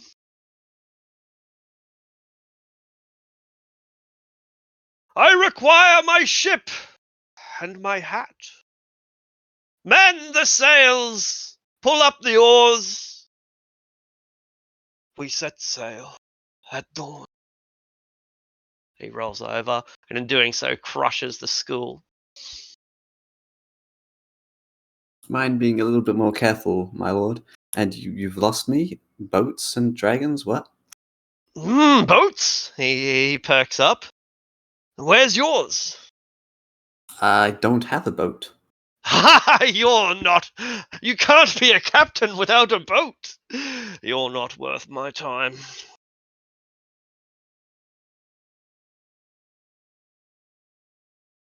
Where's your boat? Why? You're standing on it. Isn't she magnificent? You look down at the ground. 200 feet of wood from the forest of Cormanthor. Yes, these sails, flaxen sails, were made by priestesses in Westgate. So it's, Even the ropes are silk, for hemp just will not do. so it's tap like Finnick and indicate to ask for like the dragon's name. I mean the captain's name. What be our name, Captain? Arr, I be Voltorgan. Voltorgan the Bronze. And and this be the miscreant that you're standing on. So The most feared ship in the inner sea. can I history check that name to see if it belonged to a famous like pirate or like ship owner? Sure. Because I'm thinking this guy is mad and he's just taken like someone else's name onto himself. There is a ship in the inner sea. It still sails. Yeah, it's a like a war galley, a privateering vessel that often works for Cormier. Just going to pick up some of the sand. I Well, think maybe you've hit your head a little too hard. This is not a boat. I need rum. Rum is the cure for all headaches. Don't dragons be shapeshifters? Some, I don't know if all are.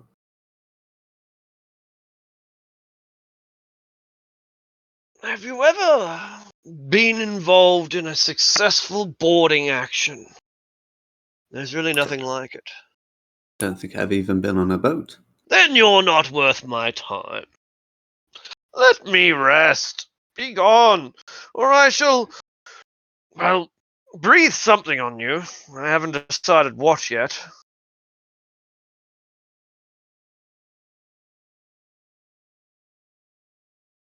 Closes I'll his be eyes. back. Guess I'll return to the group and say he's gone crazy. He thinks he's a captain of a boat. Well, And he tell him thinks he's on the boat. See an effect of the plague, perhaps?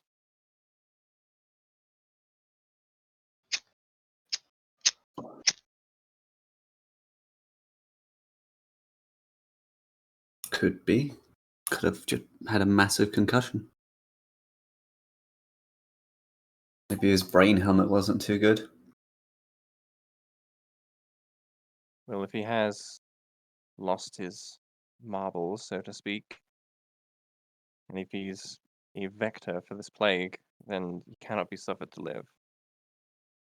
I would not have him flying around Cormier and infecting more towns the way he has today. Ask him permission to come aboard unless he's docked into your port. You need to talk to him. Don't really fancy playing into his mad delusions. It's no matter than a dragon infected with plague falling from the sky for no reason, destroying this town. Might as well go on, see what his madness gives you.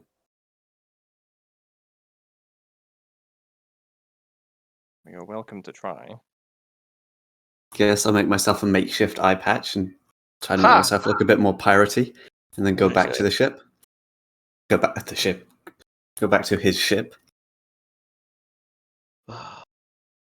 Har there! Har there, me sea dog. You be on my harbour.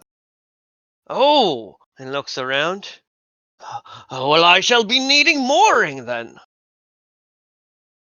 Arr, get to it, boys, and I'll point to some imaginary people. But now, what be you doing in my part? Just like this The little sea. sticky piece of rope and just tie a bit of debris, the dragon sleeping onto something else. Sure. Well, I be coming to port to get me land legs again, to see what there is, and to maybe, well, meet a girl and drink some rum. You know.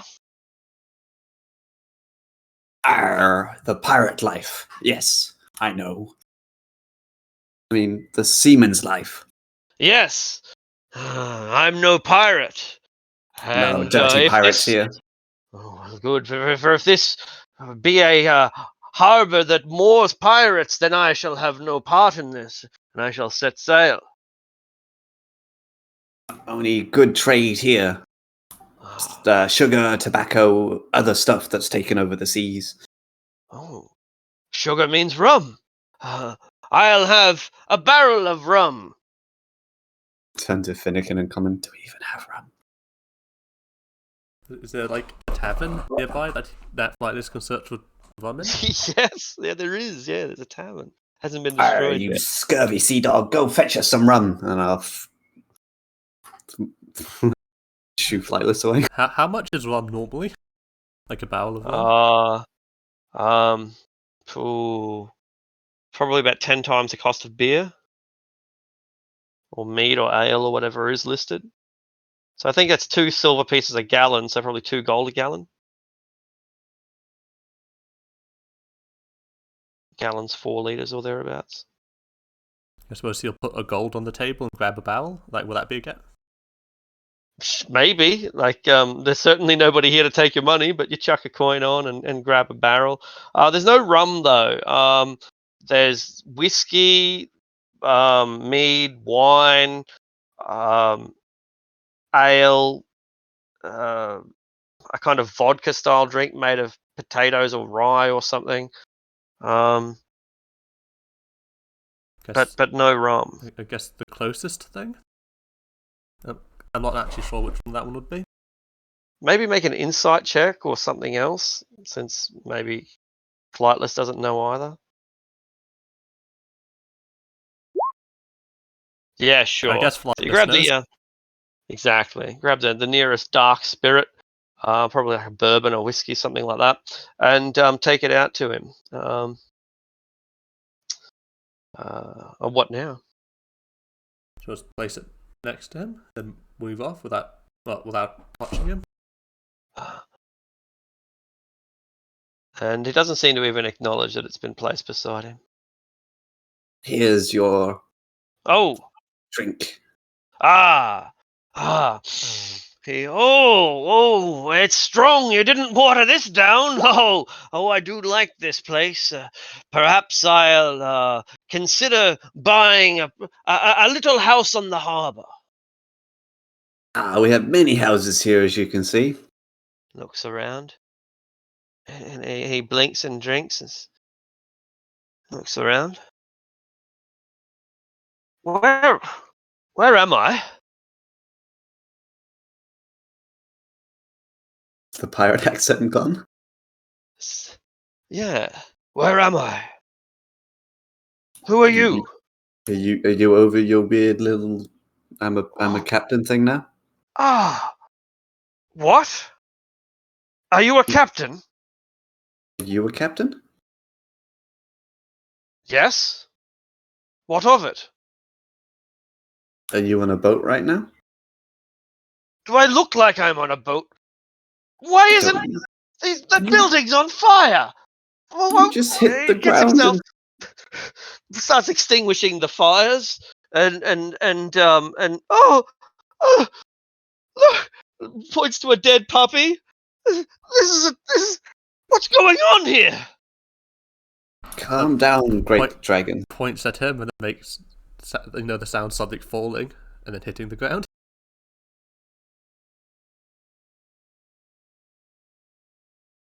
The dragon's pretty confused.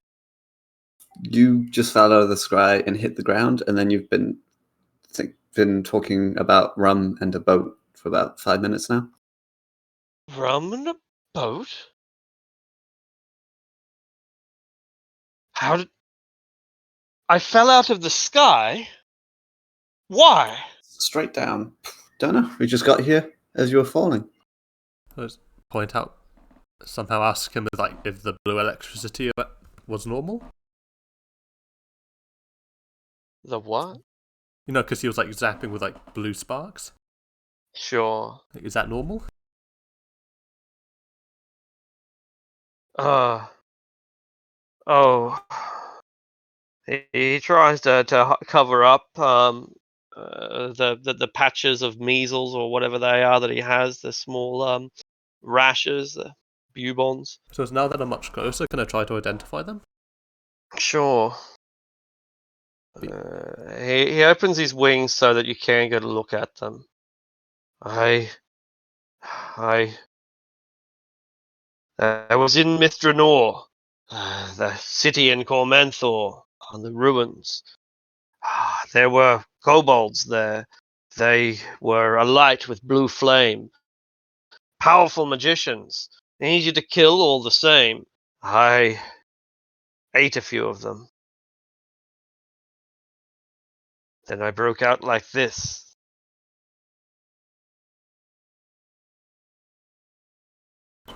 Would it be Arcana? Or Sure. I'll throw a guidance on there because I've got some time to examine. Sure.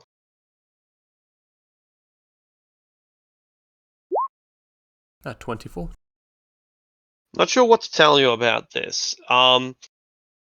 It's like nothing you've ever seen before, and it doesn't behave the way any disease you've ever known to before. When you look into the spell plague, it looks like the universe, looks like the void is staring back at you. This is Nitschke. You look into it, and there's like a warping storm going on in each wound, within each infection. It's like every little wound is a dimensionally unstable portal unto itself. Confused sounds. Right. What matters is that it's infectious. What it does, we don't know. At what rate it kills, we can't be sure. What the cure is, if there is a cure, we can't possibly know. But your analysis, brief though it might be, confirms for you that it's like nothing that you've ever heard of. It's magic and contagious and unstable. And it's Oh, great. spreading from both. Not Tilverton. Where's the other place it's spreading from? The place near Tilverton. Thornvale. It's spreading from Thornvale and now Mistranor. Well, Thornvale's been eradicated, so I guess that's, I don't know. But yeah, certainly Mistranor. Can you try to do a heal spell? Not flightless, Not unfortunately. for one more level. Do greater restoration. That only deals with curses. I'm not sure if that would qualify. I only have a touch heal spell and I don't want to touch. Hmm.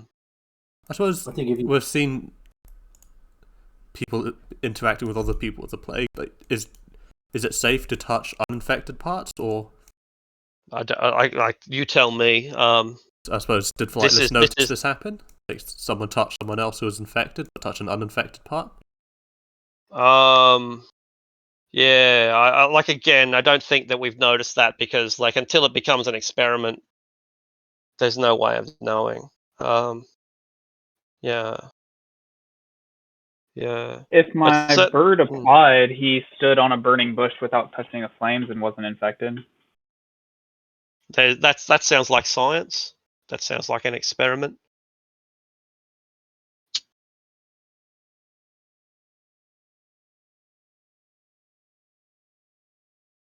I developed sorcery after contracting this infection.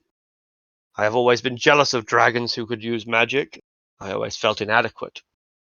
Well, I have magical powers now, but I didn't. Well, they just manifested. Strange. Potential disease giving you powers? Yes, and they were not slight either. I can raise entire fields and reduce them to nothing but ash. I can prevent other magicians from casting their spells. I can open locked doors with a glance, and I neither burn nor can drown. I have the ability to resist lightning and acid. These powers have made me formidable. But if the price is my sanity, then I have been given a raw deal.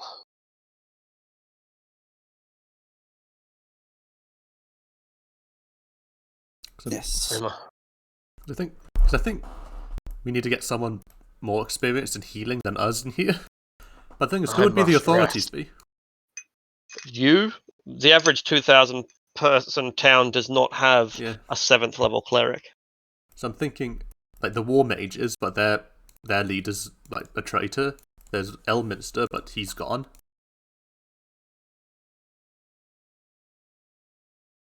The scholarly fellow, the priest who was sent up north. Yeah. He might know something. Does Locke have anything? You got anything that could help him? A greater restoration. But if it's a curse, it would help with that. But requires that I would touch him. There doesn't seem to be like a cure disease short of a heal spell that I can find.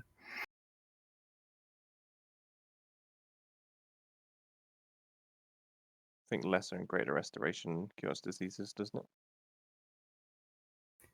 Doesn't look like it. A lesser restoration does a disease. Blind, deafened, paralyzed, or poisoned. Oh, one disease. I think we tried the lesser restoration, though. I don't think it worked.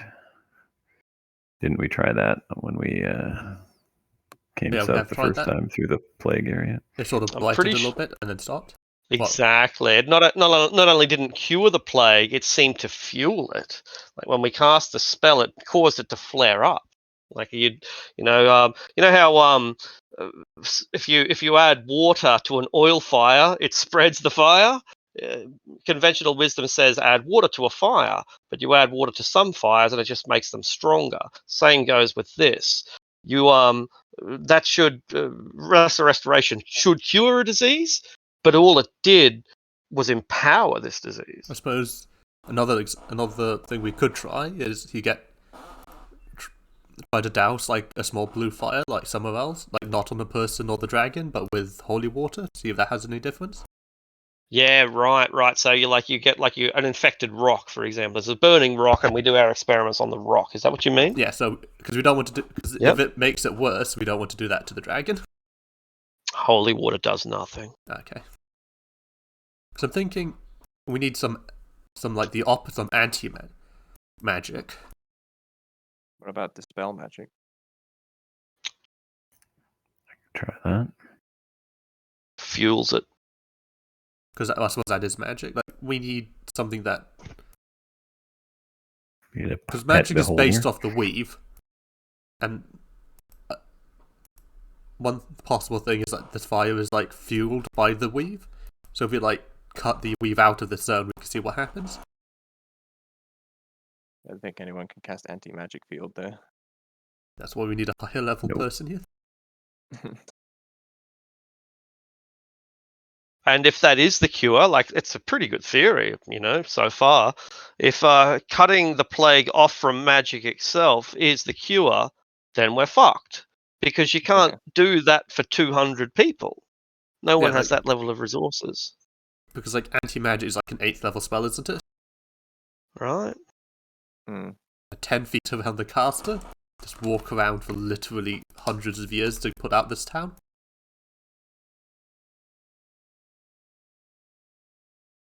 This is bad. I suppose, can you do an arcana to see what sorts of things would like dampen like the weave in the area? Sure. Beholders? Right? Oh, we have a beholder eye, don't we? Or did we sell that? Any magic eye? No, we didn't sell it in our storage shed. Does it actually do anything after the beholder is dead? Probably not. It's a useful component in the creation of things that do, but no. Short answer is no. I mean, I'm thinking maybe we could use it as a marvelous creation to create like a zone of like anti-magic or something. Sure, absolutely. Like that's like potentially possible. Yeah, like an anti-magic flashlight, something like that. Yeah, so that we can bring it here and then I guess shine it on, like to see if it works. But then we'd have to walk all the way back to Daggerdale to get our behold eye. We can always have the party that we're sending there get it. I mean, would you be able to communicate with them? We can. We have sending, I guess. I hope. Oh yeah, we do. Lock could potentially have sending. Yeah. Well, for now. And I can make sending stone. Since it's going to take a while for us to put together some sort of cure or whatnot, I'd propose that we lead the survivors to Arabelle, have the uninfected enter the city, and then try and set up something like a tent city outside of the city itself. But there's blue fire in the city. People. Blue fire in the city. Like some of the buildings, for example, yeah. Oh, I mean, Arabelle, like abandon this town entirely. Yep. Cordon it off and. Wouldn't it be better to leave the infected people here? Because when it spread from them to just that surrounding and then to the town? I suppose. To infect that little random rock, which will affect the tree, and then it'll affect like the walls, and then it'll get all the people. Turn this into a leper colony. Yeah. I mean, I think no one leaves the town, and we like split off it into infected and uninfected zones. They may be low on resources now that they've lost, the granary or whatever. And if they're not allowed to go out into the fields and work, then that's going to create a disaster pretty quickly. I'm not saying it's a bad idea, but here's some complications. Just what we need. More complications. I suppose. Well, who's the leader here anyway? Probably killed, maybe. Okay. But there would be someone. There are figures of authority. There are even if the guard captain and the priest and the teacher are all dead, then there's still going to be landowners and second in commands and teachers' assistants and so on. So there's a leadership structure here. But who is the leader? Lady Eleanor. Who's second in charge? A rabbit. Yeah. So it's we are the figures of authority. Okay, fair enough. Yeah, that's the way Cormier works. Because we just need to make sure everyone who leaves comes back, and everyone who leaves is not infected. Sure, so I will be done. No doubt you'll have a few rule breakers, but you can't be responsible for every vagabond and larrikin. Unfortunately, it's a lockdown. I suppose that's the goal. I think. All right. Because what stops like a vagabond with the blue flame just leaving and just not going much. To Arabelle? Yeah, not There's much. Also a dragon. There is a dragon, and the dragon's pretty distressed and wants to help. It's extinguished the fires, or the ones that aren't blue at least. Tried to do what it can to make reparations and amends, and it looks around. I estimate the damage I have caused at 10,000 pieces of gold. Loss of life cannot be placed in value, so I will add another 10,000 to that. Where shall I bring my compensation? I suppose these are Lady Arabelle's lands, and it would be her responsibility to rebuild this place, if indeed that is possible. Yes, that makes sense to me. Well, for now, the dragon's still infected, though, right? Yeah, it is. I'd say if anything, bring it to the quarantine zone and ensure that it's not infected before bringing it to the leader. Does this have anything to do with Silverton? Do you think the magics are anything to do with the wizards? And they're trying to ruin the town. Maybe we could have the dragon talk to the wizards, see if he can make a bargain to get himself healed. Well, I don't see any connection between this incident and Tilverton. I don't recall seeing any blue fire in that area. Aye, but it's all interdimensional. Makes me brain hurt. Sure. Dragon, you want to talk to some crazy wizards? I will do whatever it takes to make amends for this foolishness. It's my responsibility. Most immediate concern is preventing the further spread of this strange arcane plague. So do you think the wizards? We have that orb that we can talk to the wizards anytime we want. Would it be asking them? The shadow wizards? Mm-hmm. Shadow wizards of Anarok? Aye. You are their allies, then? We are not. Far from it. Then why would you be communicating with them? Because they've been behind mischief. Oh, we might have a way to. We can ask if it. I suppose he'll use the drow sign. I suppose does dragon know the drow sign languages? That might be. I suppose he does not. Just making sure. We can make sure, get it out and ask: is this another one of your signs? One of your warnings? Aye. And in any case, if it's their land, they have a vested interest in making sure it's not consumed by blue flame. Aye. We got no other leads. People are dying. Dragons dying. Plague spreading. I suppose. Flightless will try to get who's going to be talking to the Netherese? Also, so the some of the buildings were like burning with blue fire, right? Yeah, they are. That's right. Yeah, and but it's not spreading. It's just as if there's a natural gas tap has just opened there, and the flame is constant, like an oil lamp or something. It's consistent. Hmm. I suppose it'd be Lady Eleanor talking to the Netherese. I'm not even sure what this orb is that we found. First I've heard of it. Oh, the I'll be orb happy. is it's basically an enhanced sending stone that has a constant link to the Netherese. I see. Must have found it in a session where I was We absent. did. So it was a bit weird because you're the one who needed to step forward and confront them, so you sort of half did it, where you just like condemned them. I see. Because we basically learned they killed all those people just to show that we can do that.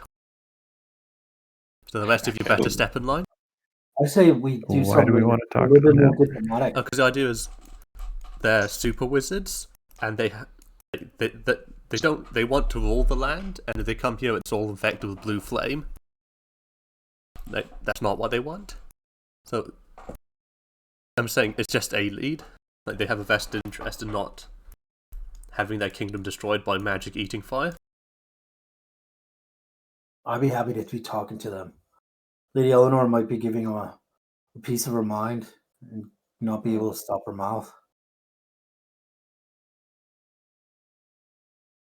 Now, if you want to ask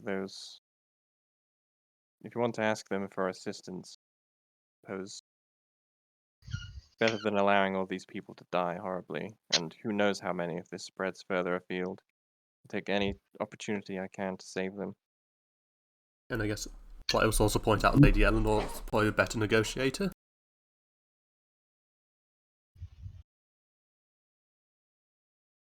Don't be lecturing them. Certainly try. I guess also the advice of try to make it seem like you're like your servant going to like the person above you in the chain.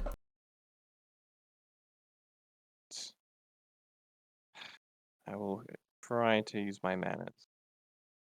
I also give you a thumbs up. So having not actually used the orb before, how do I activate it? It's always on. They just hand it to you. Oh, so Just they're knock always on looking through it. Yeah, because the way we dealt with that is we just wrapped it in a blanket and put it on the bottom of a bag of holding. It's like the Eye of Saruman. Oh, like the Yeah, Palantir? yeah, exactly. And we deal with it like a Palantir, but we also have a bag of holding, which helps. So yeah, not a bad idea. Guess I'll take it out of the bag of holding then and unwrap it. And assuming that the wizards inside can see out of it, I guess I'll hold it aloft so they can see the devastation. And ask them, be this your doing? At first, there is only one of these shadowy magi, but more appear fairly soon after, and although it'll take a few minutes, there'll eventually be 7. One by one they arrive, and they look around. They give no response. But they're looking. The fighters will try to indicate, like, to give them good views of what the fire looks like the blue fire in particular, and the light and the blue patches on the dragon. Let the dragon be talking to him. An ancient soul like that needs to be. Probably got the words for wizards. Well, they don't seem to be particularly talkative at the moment. This is Northern Cormia, asks a woman's voice, distorted through multiple channels. Correct. What has happened here? I would have thought you would know. After The what damn happened to dragon fell Ilfriden, from the sky with the plague and infected the town. We thought you might be sending him.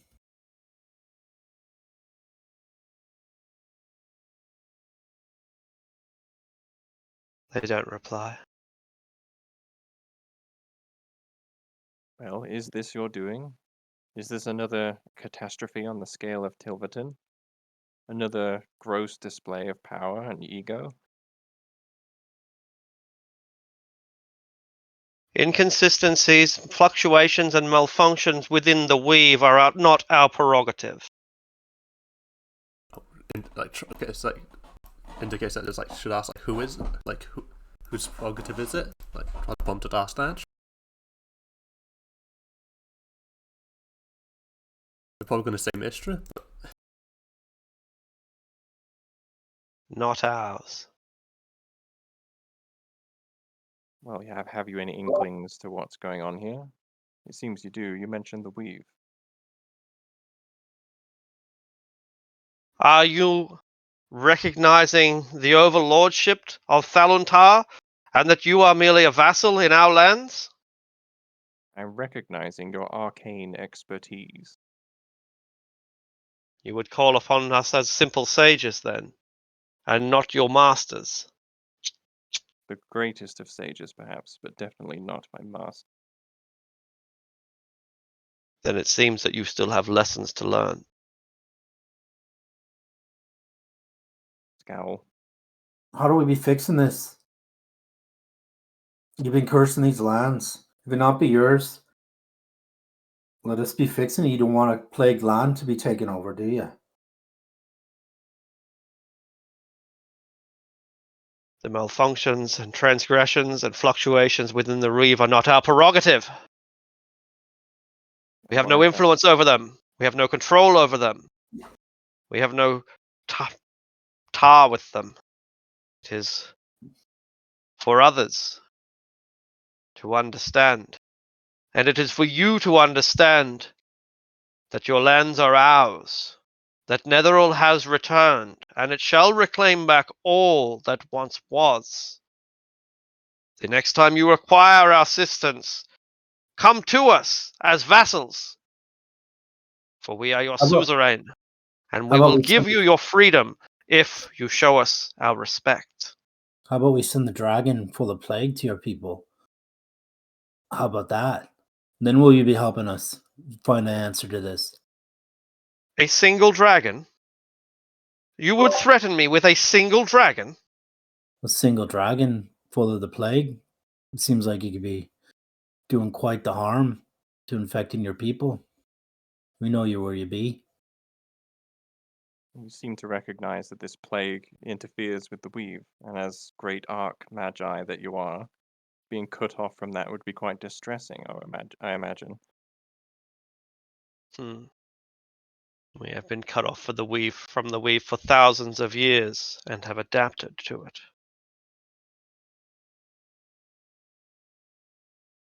Send your dragon. It would be an interesting experiment to see whether the plague can survive disintegration.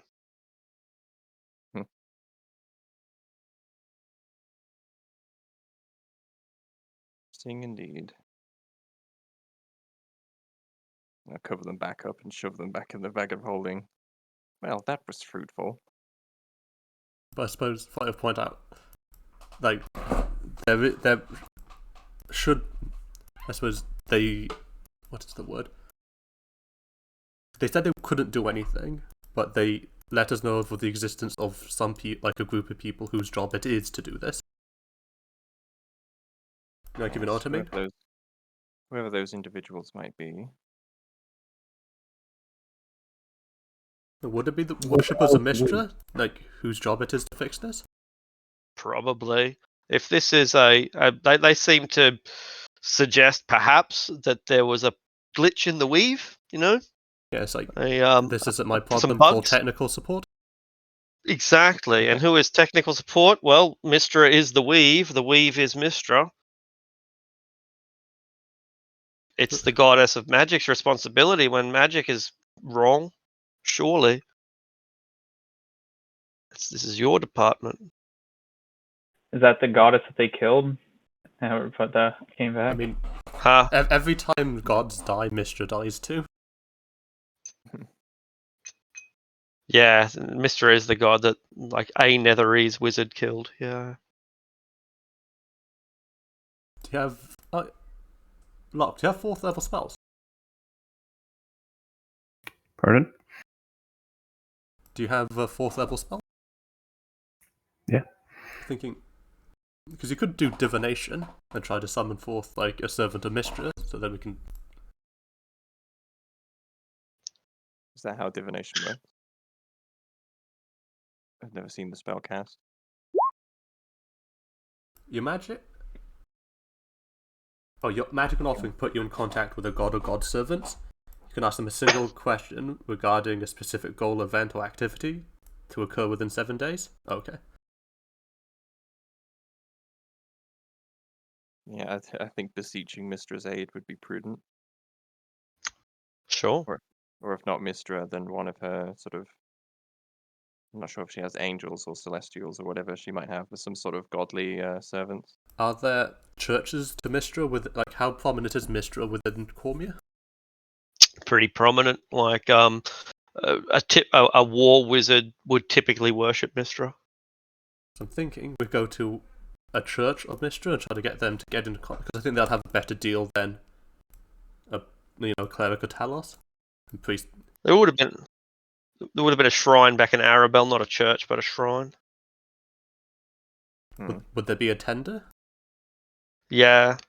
Maybe not a magician, but maybe just monks. Maybe a cleric. Maybe not. Well, we were headed to the capital, and I imagine if there were to be a temple to Mistra, the largest would be in the capital. That can be almost guaranteed. Yeah. Yeah, so as with I think we need to get there practitioners. as quickly as possible then. Because we need Sure. to find someone trustworthy to keep the lockdown here. Yes, the dragon is powerful, but their sanity can't be counted on.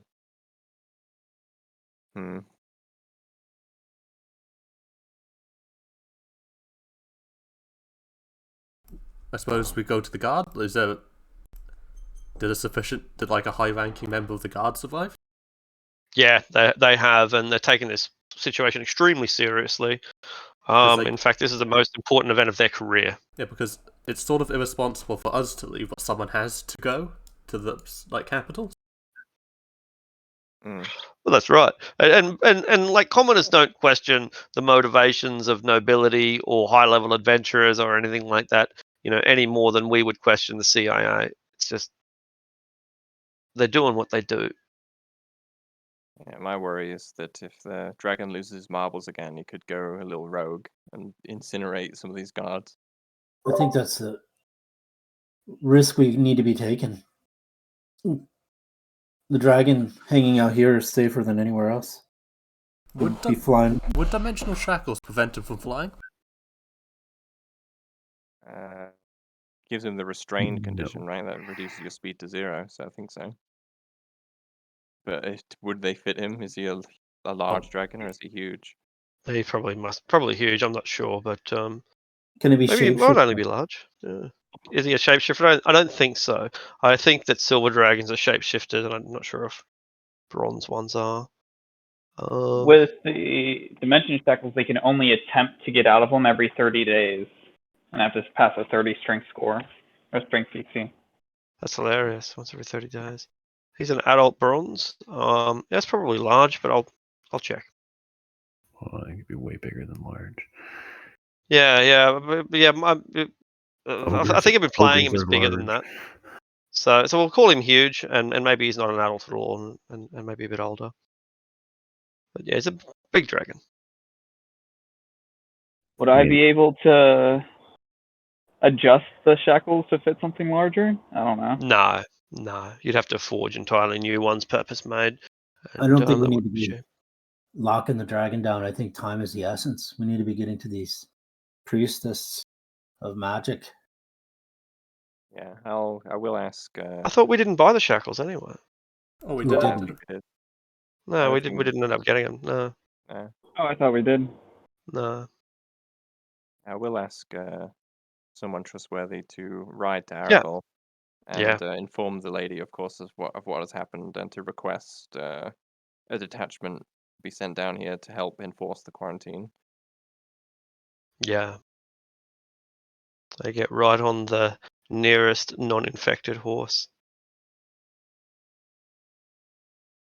Probably make a horse haste with this spell event. plug that is flying now. Pretty cool. Anyway, make haste. It absolutely does. And so Arabelle will no doubt send reinforcements, and this nameless small town,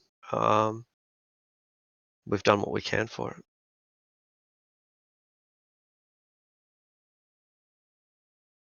I guess I'll just ask the dragon to do what he can to maintain order, and if he feels like he's not himself, then I'm not sure. Not really much he can do to hold himself back if he loses his marbles. So I just have to hope that doesn't happen. He'll make for the forest or the mountains. Don't leave. Tell him to be drinking the rum. Good idea. Good idea. He in the names of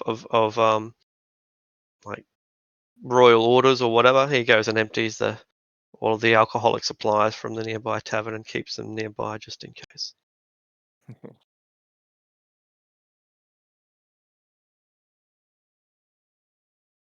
Make haste then. Yes, let us go. Let us go. Carrick, a D30, please. Natural 1. More ones. If it's a 1, then it's no encounter because we've already had the 1. 18. Right. Okay.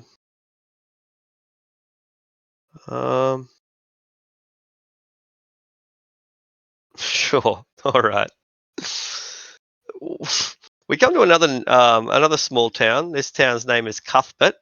It's a relatively inconsequential place, and it seems to have endured most of the turmoil that Cormier is showing relatively well.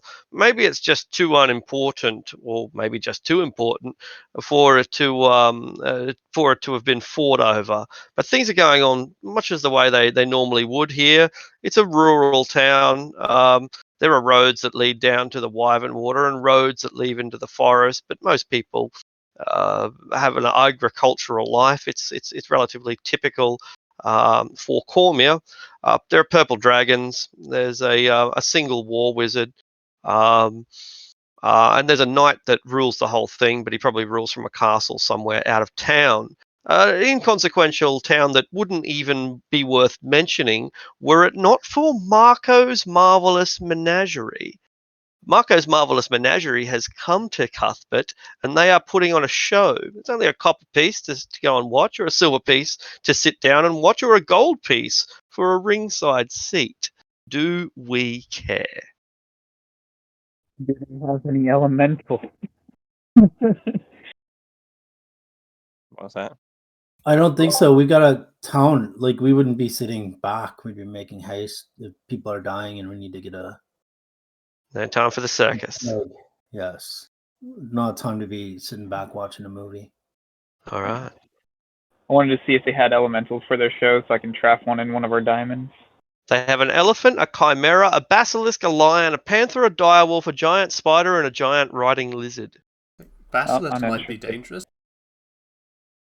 I guess it's got a hood So on. are chimeras. Hood. Yeah, basilisks are dangerous. Yeah, probably does have a hood. Yeah. We've got no time for these games. Press on. All right. Eleanor, a D30, please.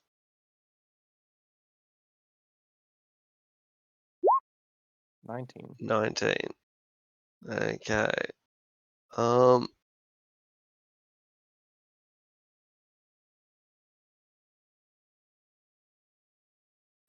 right.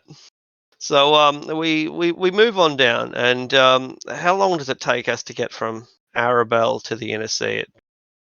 88 miles. It should take a couple of days. And the fact that we've gone backwards and forwards means that it probably has. We're not riding, are we? We're foot pace. We are Right? riding. I think we Are we riding? I think we have horses. Oh, Yeah, we always excellent, ride our excellent. carts. We got our carts. Yeah, and it's the carts that slow us down, though, aren't it? What's the cart pulled by? Horses or cattle or what? Yeah, horses. Same as we Horses, cool. brought down. All right. Well, horses can't ride as horses that ride are faster than horses that pull, but it still means that we're making good ground. And rather than taking 4 days, it probably takes about half of that. And we've gone backwards and forwards. So on the second night, we reached the town of Imersea. Not as big as Arabelle, but there's still 10,000 people, making it as big as Tilverton was. Um, um, and we find like an inn and settle down for the night. It's called the Mistletoe. The inn here is kind of has a druidic vibe. There's a lot of plants that are growing in the windowsills and in the walls, and everybody wears fake elven ears and talks with a fake elven accent, and they serve green beer and lembas bread, and just give you the whole faux elven, faux druidic experience. It kind of sucks. The food's pretty good, and the vibe's pretty rowdy, and it's better than anywhere else. Another fellow named Garth, incidentally, must be a popular name around here. Garth and Vara, these two guys that might be pushing 30, look like a pair of losers, come up to you, and they've been hanging around for a while, talking whether you want to hear them or not, and hinting that you should buy them some drinks. You're rich? Come on. Why don't you buy us a round of drinks? It's their shout, everyone. Hey, everyone. These fellas, it's their shout. Guess Finnick will stand up, say in Sylvan, "Go away, you fake elves," and then find a different table. Hooray! He's dancing. Look at that fella with his long ears. Ain't that cute? I think I'll take him home for my supper. I'll skin him, and we'll stuff some garlic up his ass. Hey, ah!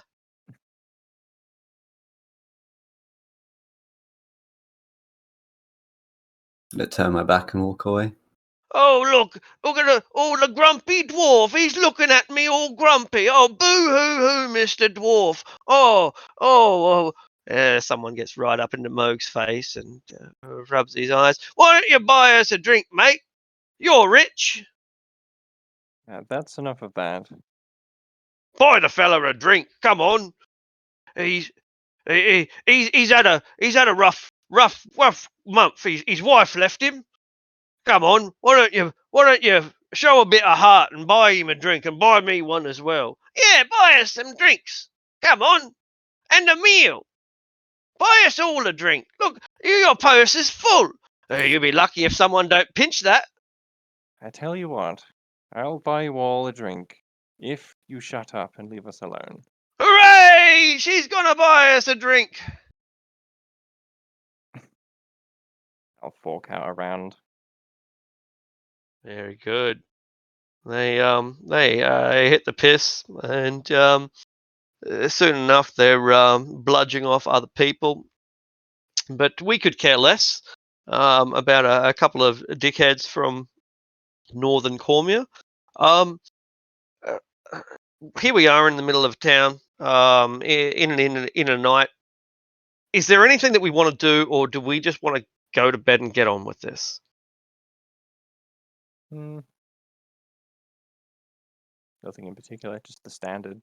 Sure, nothing in particular. Just Maintain my News about the dragon and Oh what's yeah, happening. oh yeah. Any gossip we can like meander from folks if we buy them drinks and sit in the bar and drink. Yeah. with them. Yeah, sure. And you don't learn much that you haven't learned before. The dragon appears from the sewers or from the seas, or just pops in around the corner from nowhere. The Princess region is either a tart or the last bastion of hope that we've got. The Hidden King's either been found, or he's dead, or he's been taken by the War Wizards, or the Sembians, or the Tritons. It's a bunch of people that don't know nothing. And the night passes relatively uneventfully until someone lets out the call, "Fire! Fire! someone like they burst in from the street from outside. The streets are quiet by now. Not many buildings open save for this one. Fire! Jump out of bed, look out the window. Sure enough, somebody's house is on fire. Is it regular or blue? Ah, red. Normal, yeah, orange fire, yeah. Wasn't this the thing that that dragon does? Starts a fire and then appears and does its thing? You have heard that, yeah. I guess I will climb up onto the roof of the tavern and then just survey the area. All right. Me snake! It's one of the dickheads. It's one of the dickheads that was hassling us before. Me snake's inside! Oh no, he's gonna burn!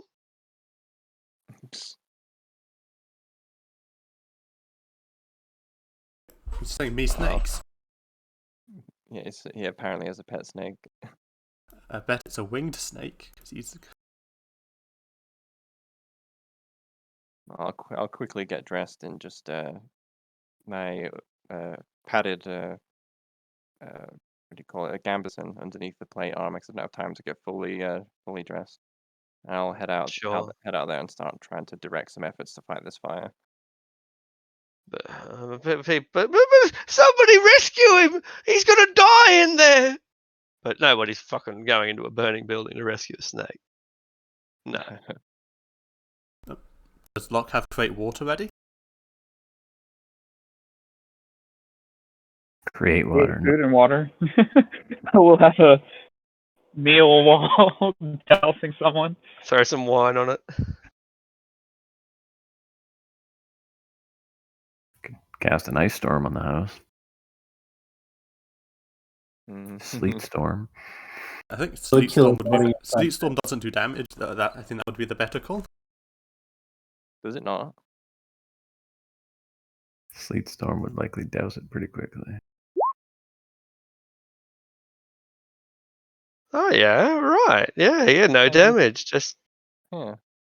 I remember it from the Storm King's Thunder because the Barbarian got access to it. And they'd be like, I cast Sleet Storm and just inconvenience the party with it. That was the most funny thing ever. It got to the point where I cast Sleet Storm. It got to the point where like Bluro would say, I'm gonna cast Sleet Storm, and then Prophet would counterspell it. That's funny. Jesus. Alright, bury his house in freezing rain. Yeah? Is that what you want to do? Sure. Oh, me snake! He gets his snake out. Oh no! Me painting! It's ruined! You owe me! It was worth hundreds of gold! Calls that a ruined painting. Just can he appraise the ruined painting? Worthless now, but it probably was worth hundreds of gold once. It was valuable. 50 at least. You ruined it! You owe me! Or That's some tough luck. is it like half burned, or is it just It's soaking? just wet. Yeah. Yeah. I'm ruined! Plus side, you got a wet house. Yeah. Everyone's with you, Silder, and like there's not a single person here that's like you owe him a painting. No, not one person. I guess it's him, so that's one person. What happened here? Asks the sergeant or the captain, whoever, the military leader. What happened here? Why is this man's house on fire? Was on fire. You can thank this gentleman for that. Oh, thank you. Your assistance is greatly appreciated. You've prevented it from spreading to the other buildings. Did you leave the stove on or something? No, I wasn't even home. I haven't been home all night. Oh well. Well, what ends well? What is all's well if it ends well. You'll be able to sleep in the church if you need accommodation.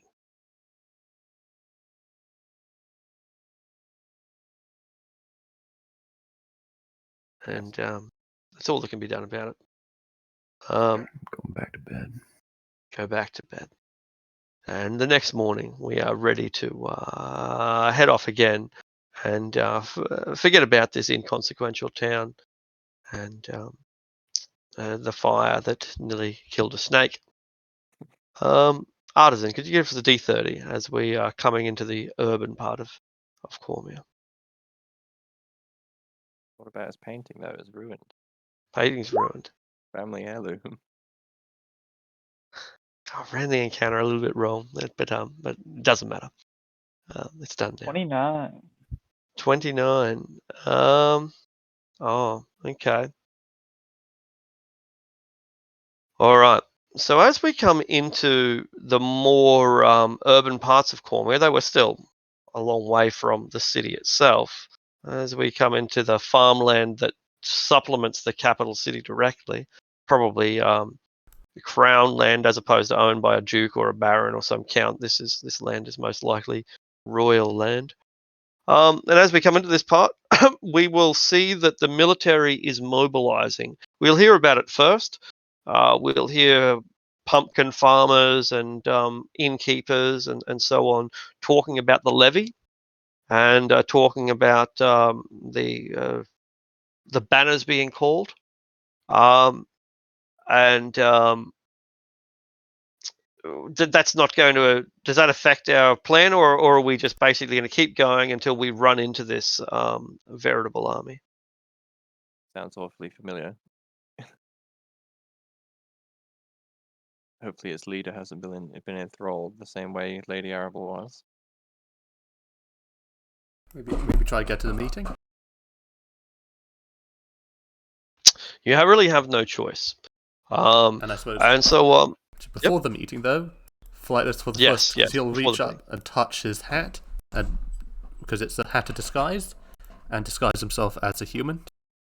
Very good. So before your eyes, the bird becomes like a meek-looking human. We've assembled 5,000 soldiers, my lady, and we expect that number to double or to triple by the time we've finished our efforts. They will all be placed in the hands of loyalists, of course, my lady. Loyalist swords for the crown.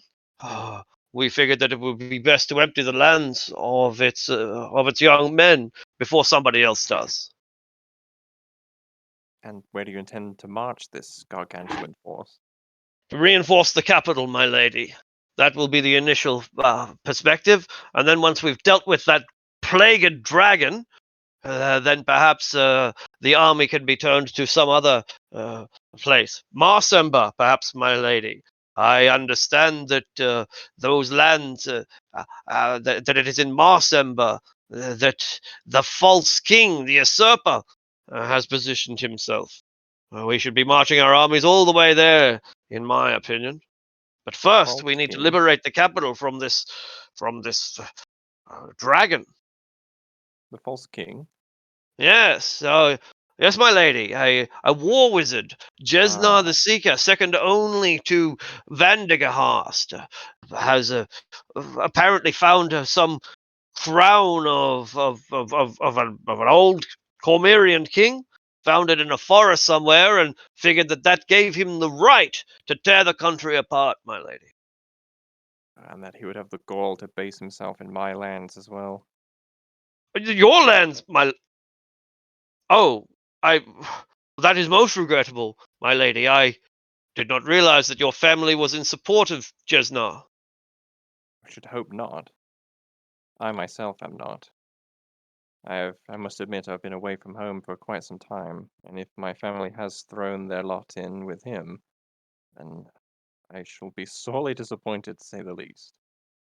Ah, yes, right you are.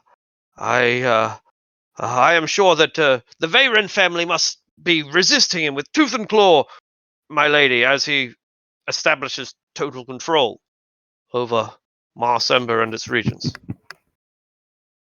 Perhaps they are playing possum for now, and... Yes. Clever strategy. Rope-a-dope. Gonna change the system from within. Eleanor taking a puff of that copium. Yeah, that was a puff of copium. Yeah. A bit of cognitive dissonance. Well, the swords, 5,000 swords, spheres, shall be placed at your back, my lady. Together, we shall liberate Suzail from this false dragon, and then liberate Marsemba from its false king. 2 goals I can certainly get behind. Let us do it. Aye, my lady. And thus, there is nothing that can stop us now. Nobody is going to challenge an army of our size, commanded by nobility, purple dragons, and levies alike. And so it is that we march at last into Suzail without any further ado.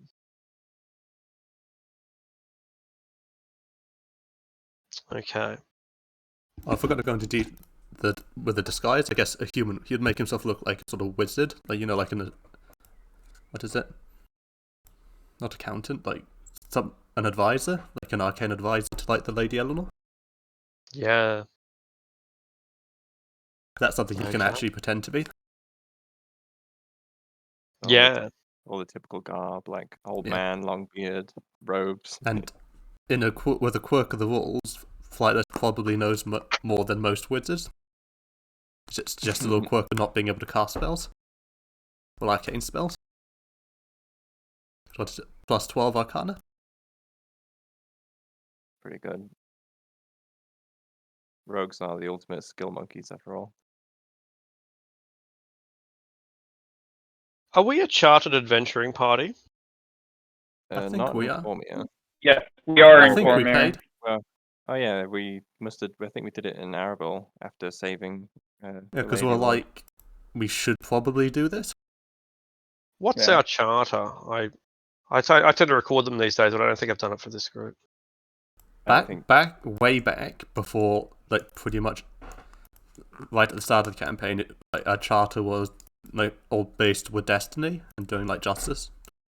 We'd like to make a new charter. Well, we have 3 new party members since then.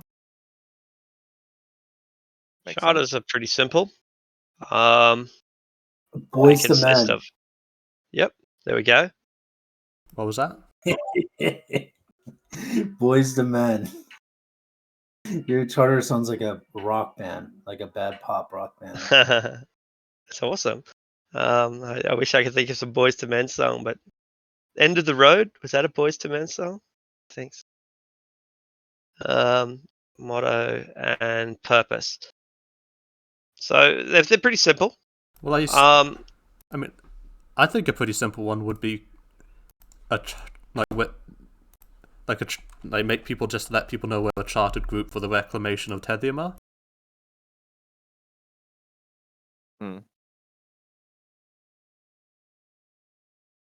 It's not super inspiring. I mean, it is accurate. And I don't mean call it the group for the restoration of Tediamar. I mean, just put that as like the goal.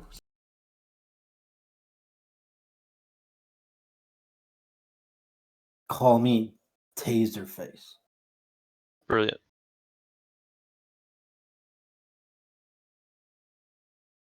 What's our party's name? Do we still what was the party's name? It was something to do with fate or destiny. It had destiny in it, definitely. I think it was like Child's of Destiny. Destiny's Child. God. Children. Time to party in the campaign, guys. Don't go chasing waterfalls. God fucking damn it. That can be our motto. You guys named it. I didn't pick that name. That was. What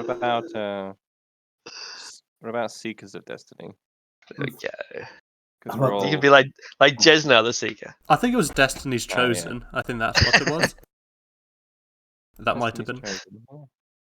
Definitely as good as Destiny's Child. That's very close.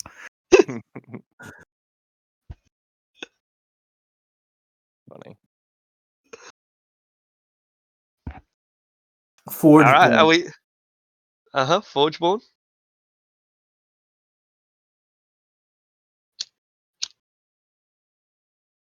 Society of Long Ears.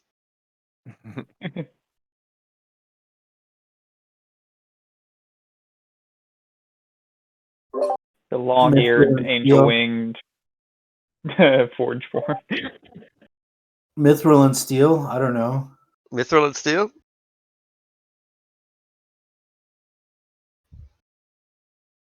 The mithril lining. Instead of the silver lining, it's the mithril lining. Yeah. Roll some dice. Pick 2 nouns. All right. Well, instead of going on the name, let's go with our purpose. What? Why does this particular chartered group exist? What are we doing? Like I recommended before, just the recapture Tediamar, I reckoned. Reclamation of Tediamar. Truth, justice, and the way of the gods. Yeah. That's not really a purpose. That's more of a motto. To do good. Do Pretty more broad better. purpose, but Do more better. Bitch slap the Zentarum. there we go. Reclamation of Tediamar and war with the Bitch Zentarum. slap or no, bitch slap specifically. Yeah, there you go. I love bitch slap. That's good. I suppose All right. recapture Tediamar, resist the Zentarum while being virtuous. Because that's being good, capturing Tediamar and attacking your enemies. Yeah. All right. If for a group that was going to reclaim Tediamar, resist the Zentarum, and be virtuous, what would their motto be? Bitch slapping the Zents? There we go. No rest for the righteous. No rest for the righteous. Hey. All right. Colors?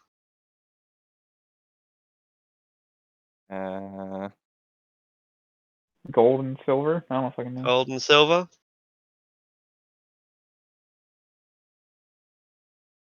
I like All right. purple.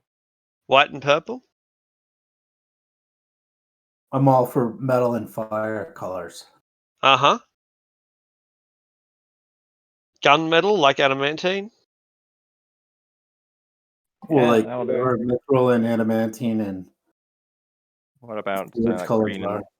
and green and silver then? For Green and adamantine silver? mithril.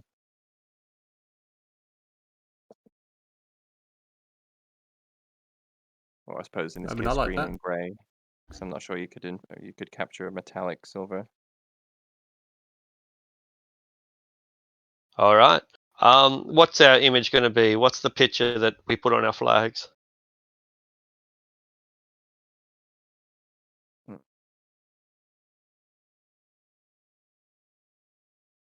Guess it would be like to start off an adamantine shield. Yeah, well, it'd just be a shield in this case because heraldry is simple. So a shield, an anvil. I like a the shield better. What about an inverted kite shield that forms a mountain? Oh yeah. Yeah, it's nice as well.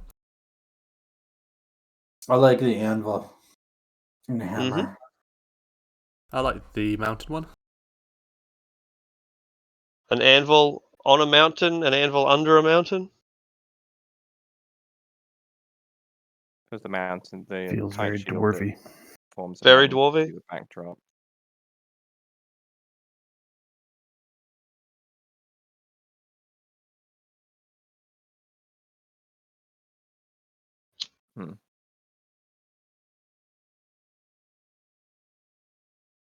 I'm fine with either.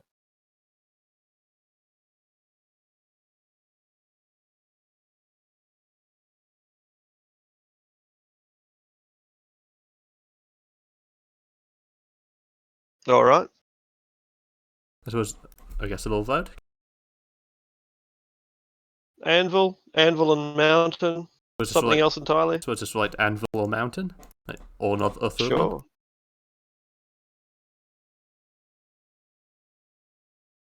I'm easy. Sure. Sildar doesn't take any of this too seriously. No. I'm still wearing blue, by the way. Ah.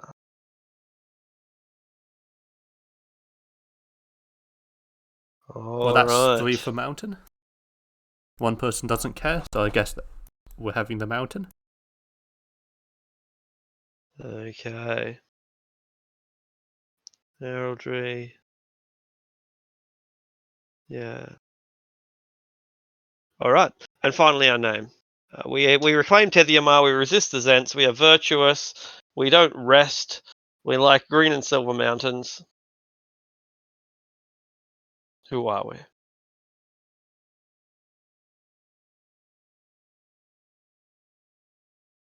Mm.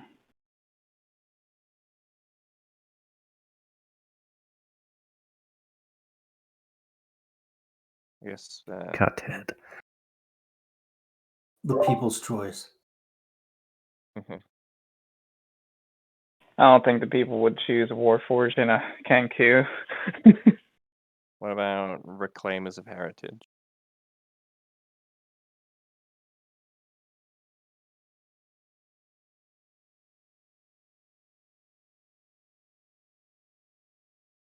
Reclaimers of Heritage. Metal. What was that? I'm saying Mithril and Steel. Mithril and Steel.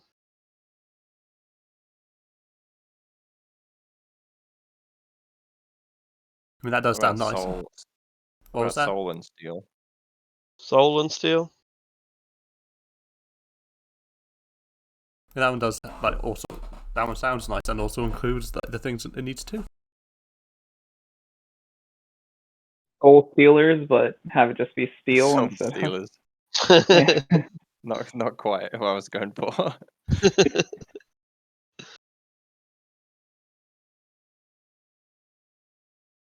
I'll Gold cast Steel's my fun, vote for Soul and Steel. I think that captures like the emphasis on metal and dwarven stuff with steel, and then soul being virtuous nature and whatnot, and linked to the gods. Yeah, I like that one. Soul and Steel. Going once. Going twice. All right. We are Soul and Steel. AKA the Soul Stealers. That's right. That's it. Okay. So now that's done. You learn from these people that you're marching with that there has been a 10,000 gold piece reward plus land and title offered to any chartered adventuring company who can kill the dragon, and a second land and title, a second barony, given to anyone who can capture and contain Captain Valkyran, the guy who is, trying to make the princess marry him. So that's 2 baronies, which is not 2 each, but 2 between you, assuming that you do both sides of it. But on the other hand, the dragon is bigger than the one that crashed into the town back there. It's an enormous purple dragon. But we have an army, and that's good. I reckon we were planning to take it on regardless, so this reward is just a cherry on top. Yeah. Yeah. And I can be Finnick, Baron of 3 lands. There we go. Really annoy people. There we go. This rabbit. Yeah, that's it. Legamorth with 3 kingdoms. That's fantastic. How far is the place we're going from where we are? At the moment we're how far away? 20 miles, but we could easily be 10 miles. It's or 5 miles or 1 mile. Where Suzail's a pretty big city. It's not the biggest city in the world, but it's a big city. 100,000 people, more than 100,000. And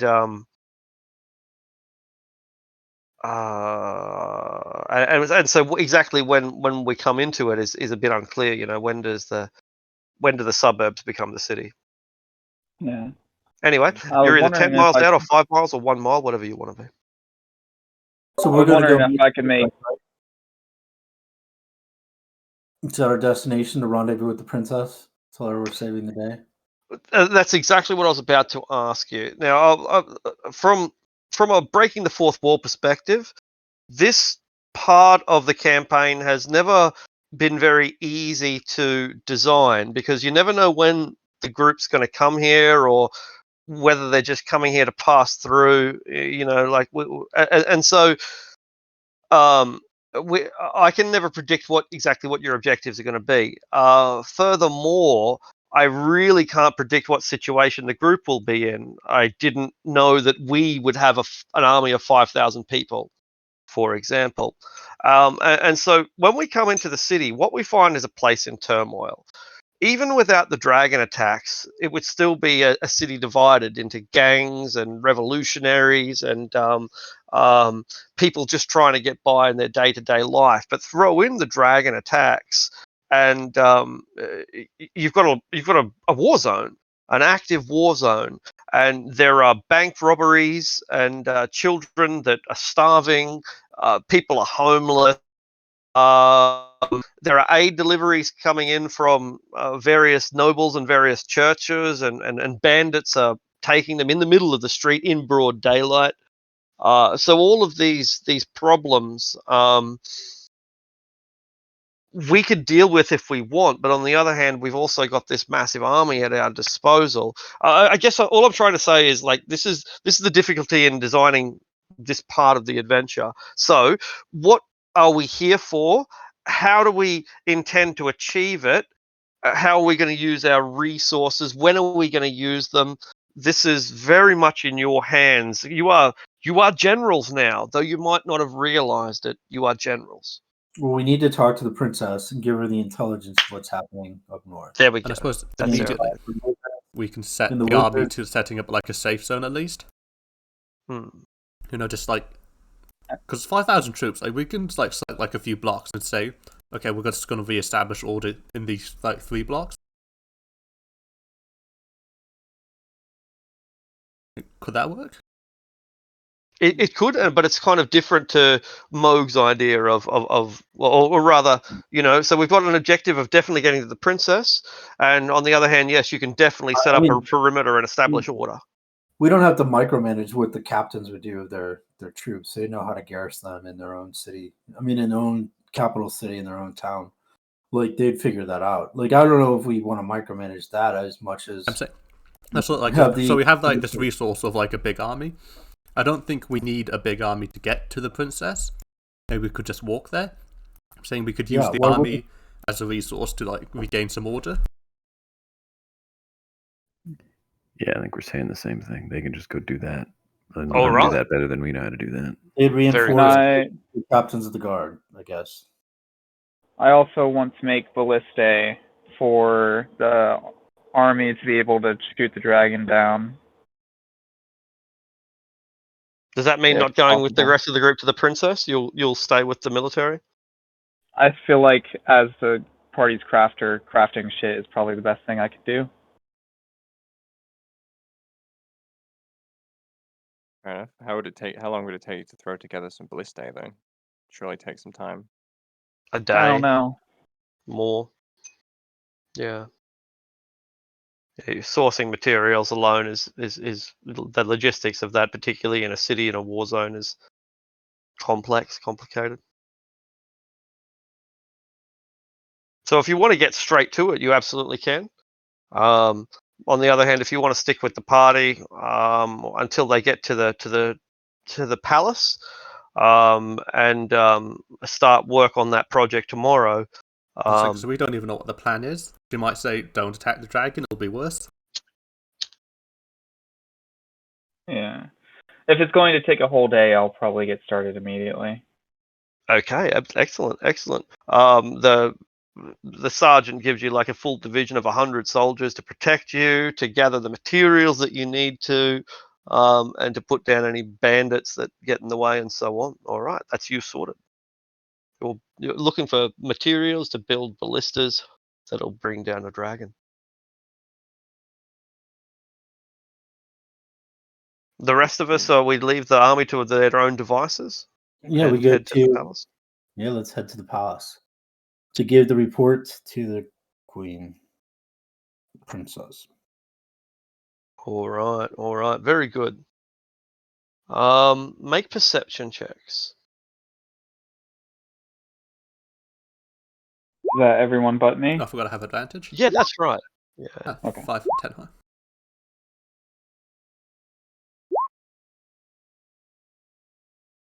Okay. Oof. Lady Eleanor's All right. distracted. The most important person. On our way to the palace, we're going through some streets that are ruined, some streets that are not.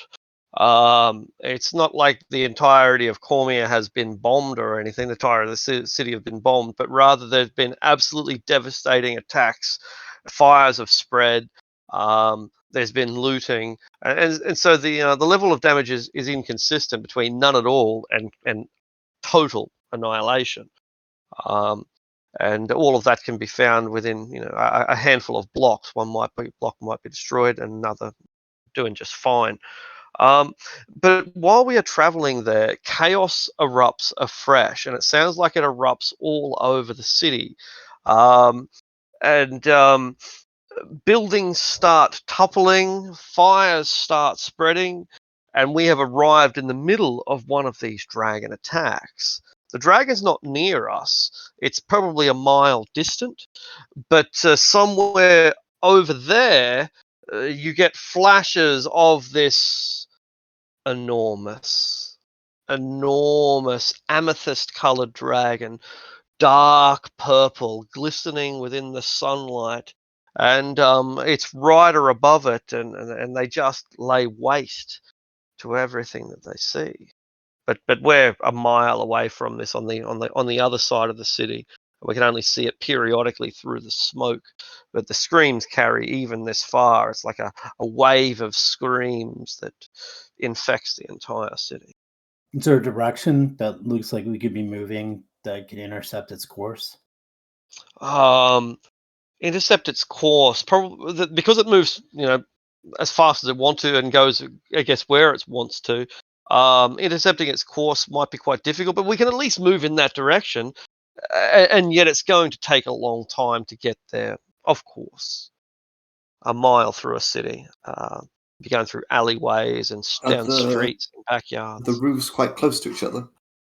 Yeah, in many cases they are. Would it be quicker if I just abandoned the party, went to the roof, and made my way along the rooftops? Potentially. Is that what you intend to do? Yes.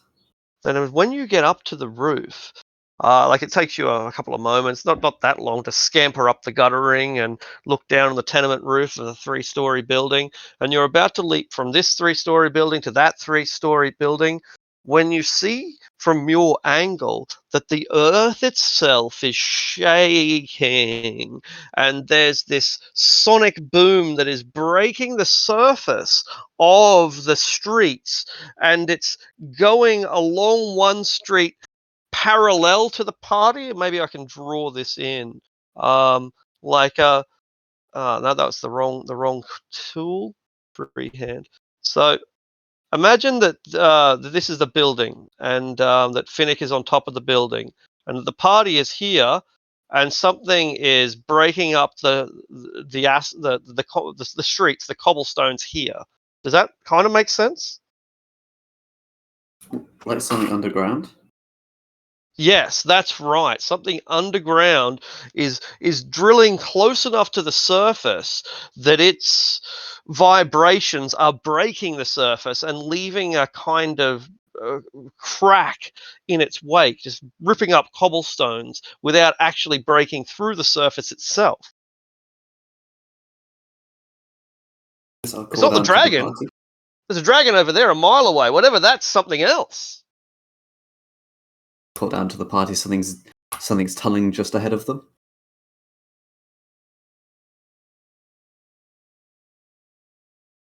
Right. Gonna ride in and try and intercept it. All right. So yeah, I guess like we won't have a. I don't think. I suppose we probably should have a map for it, right? Like battles are always more rewarding when there is a map. So let's go ahead and make one. It probably won't take more than 3 minutes, and certainly won't take more than 5 or 6. Back in the day when I started with Roll20, my players got the solid white background with a few bushes on it. Yeah, this one will be street corner. I'll see if probably have like a rather realistic, a futuristic street, but probably not a D&D street. Oh, I got some D&D streets now that I think of it. Anyway, so we Not got a some purple sure. worm. Might be. Purple dragon. Here we go. Purple worm. Same thing. Someone like purple. Here we go. This will do. Might have to make it. It is a lot of purple. Purple's the color of Cormier.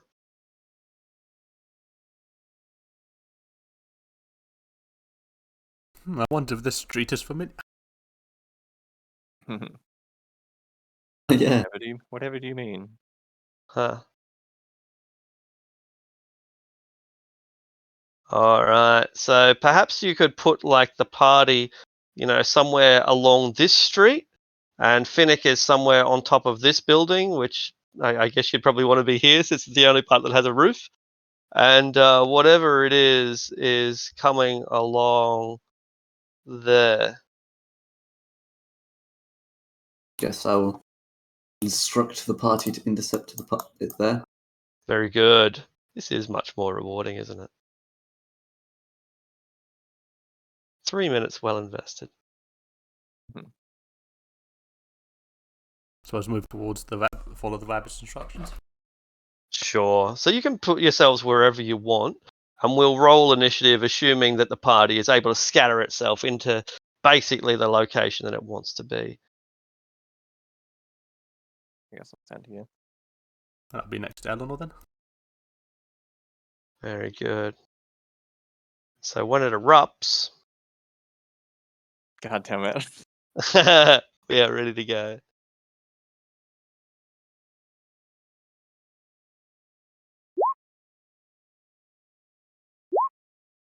Marry me, Princess Regent Alistair.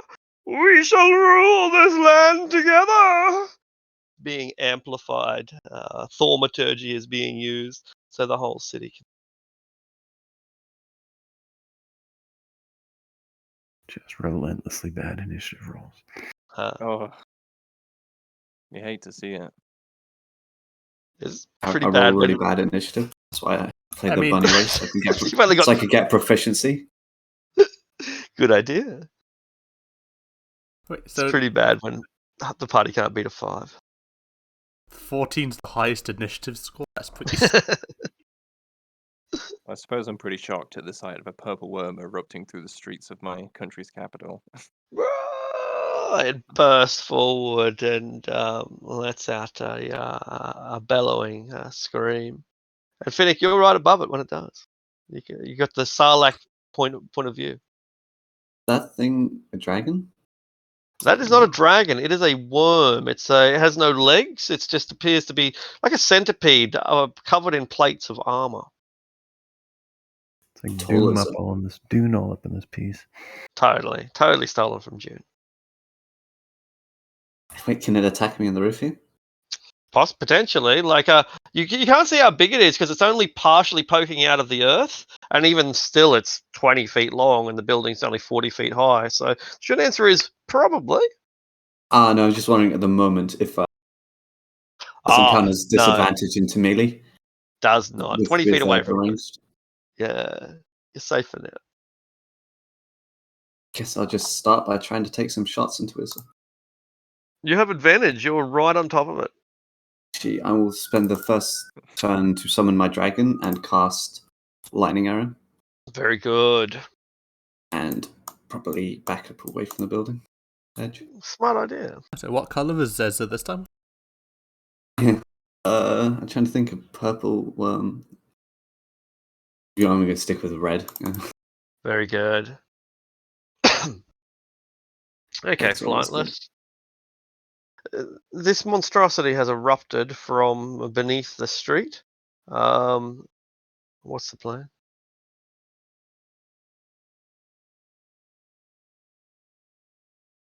Get eaten by it. The best plan? Yeah, sure. Kill Not a it from bad the plan. inside. There we go. Strangely strategic.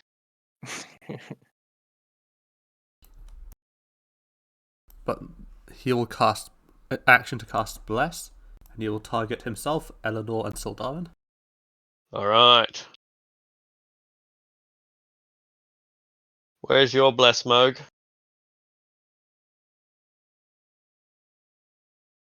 It's the Jordan hammer. There we go. It has been manifested. All right. Are you moving, Flightless? Yep, 30 feet. Very good. That will be Moog's go. And then he will bonus action his thing on the purple one. All right. Insightful fighting. In case he can get an attack of it before anyone can reach it. So the purple one makes a deception check, right? That's the one. You're gonna love this. 9, not bad, not bad. I think it's a little lower than 30 though. Okay, that's the end of my turn. Nuts. All right, Moog.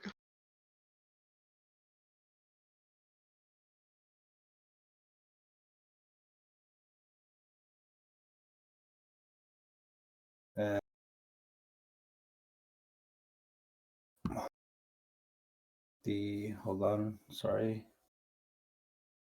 Get all.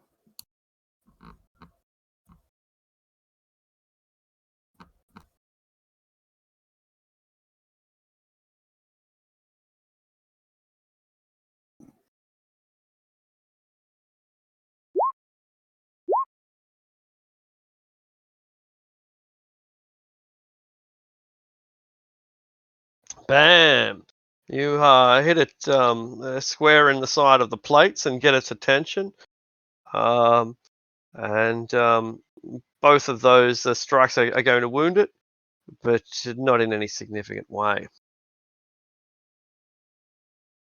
That's all I got. Well, one thing you've also got is its attention. It Nice. disappears momentarily. It retreats into the ground, and for a moment, perhaps we are fool enough to think that might have driven it off. But such illusions only last a few moments, as it erupts from directly beneath Moog. Make a dexterity saving throw, Moog, as it attempts to knock you over by drilling up from underneath you.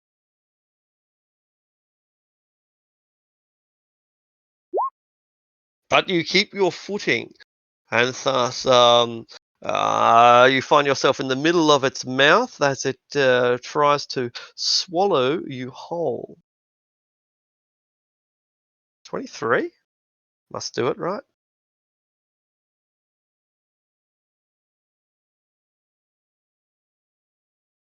What is your armor class? 25. Yeah. 25? Yes. All right. So it wraps around you with its jaws, but the armor holds strong. This stuff is indestructible, and even purple worm jaws can't break it. Sweet. But that's not all. For while we focus on Moog and our thoughts and prayers go with him, the tail erupts from behind the worm, behind Carrick, behind Flightless, and drives into him with surprising speed. 18 won't do it, though, will it? No, but Flightless is faster. I reckon a 30 might have. Only slightly. That's 22. That would definitely have hit. All right. Lady Eleanor, this enormous monstrosity has burst out in two places separately. Its mouth here, its tail over there, its body somewhere underneath. These are legendary creatures, and their venom, you would know a history lesson about a Cormyrean king who was killed by a single drop of purple worm poison. Wait. I forgot they were poison. I remember now. That's the only poison I used on like the last afternoon nap in the Storm King's Thunder. How could I forget? That's yeah, man. That's elite poison. Yeah, I They just did fire see, damage. Yeah, I guess I just see, like, feel my blood freeze up for a moment as Flightless avoids being stung by that tail. Let's see, I shall use my horse's movement to ride up. Use a bonus action to cast Spirit Shroud, which is D8 on any attack? Yeah, any attack. And I start laying into it as I like ride along its length, trying to open up fresh wounds along Oh, the you carapace. ride the length of the purple worm. I'm sorry. Yeah, that's good. You're so is it necromantic damage? Is it what sort of damage is it? Radiant. It's Radiant, yeah. necromancy that makes radiant damage. How weird. Oh, no, radiant or necrotic or cold. Right. I didn't Interesting. even know the spell existed until I saw Sildarin use it in Tilverton. Then I was like, that seems pretty good. I'm gonna take it. I like this spell. Yeah, I'm like that though. Yeah, it is a good spell. So you're doing an extra D8 damage. All right, pretty simple. That'll hit. 28 for 18. 25 for 24. And 18, does that hit? Yeah, I think 18's the number. Yeah, it is. For 18. Crikey. So I did the first one. The second one is what? 24? And then another 18? Yeah, So another 42? Yeah, that's enormous. I'm not even smiting yet. Yeah, not even smiling yet. Shit.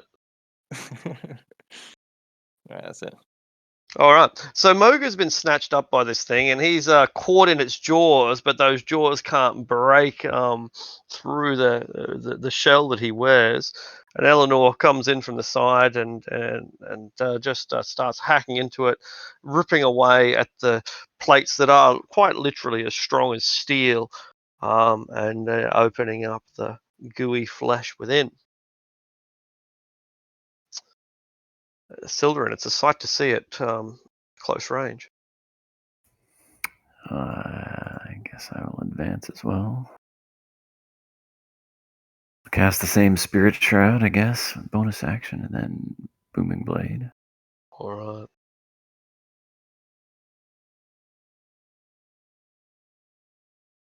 Missing horribly.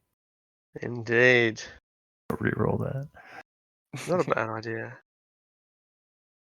Oh, paid off. One end to the other. It's gonna be a pretty chunky hit. Yeah. I think you just did more damage than my 3 attacks did in one hit. 37, 40, 46. Yep. This purple one. I bet it's wishing it stayed under the ground.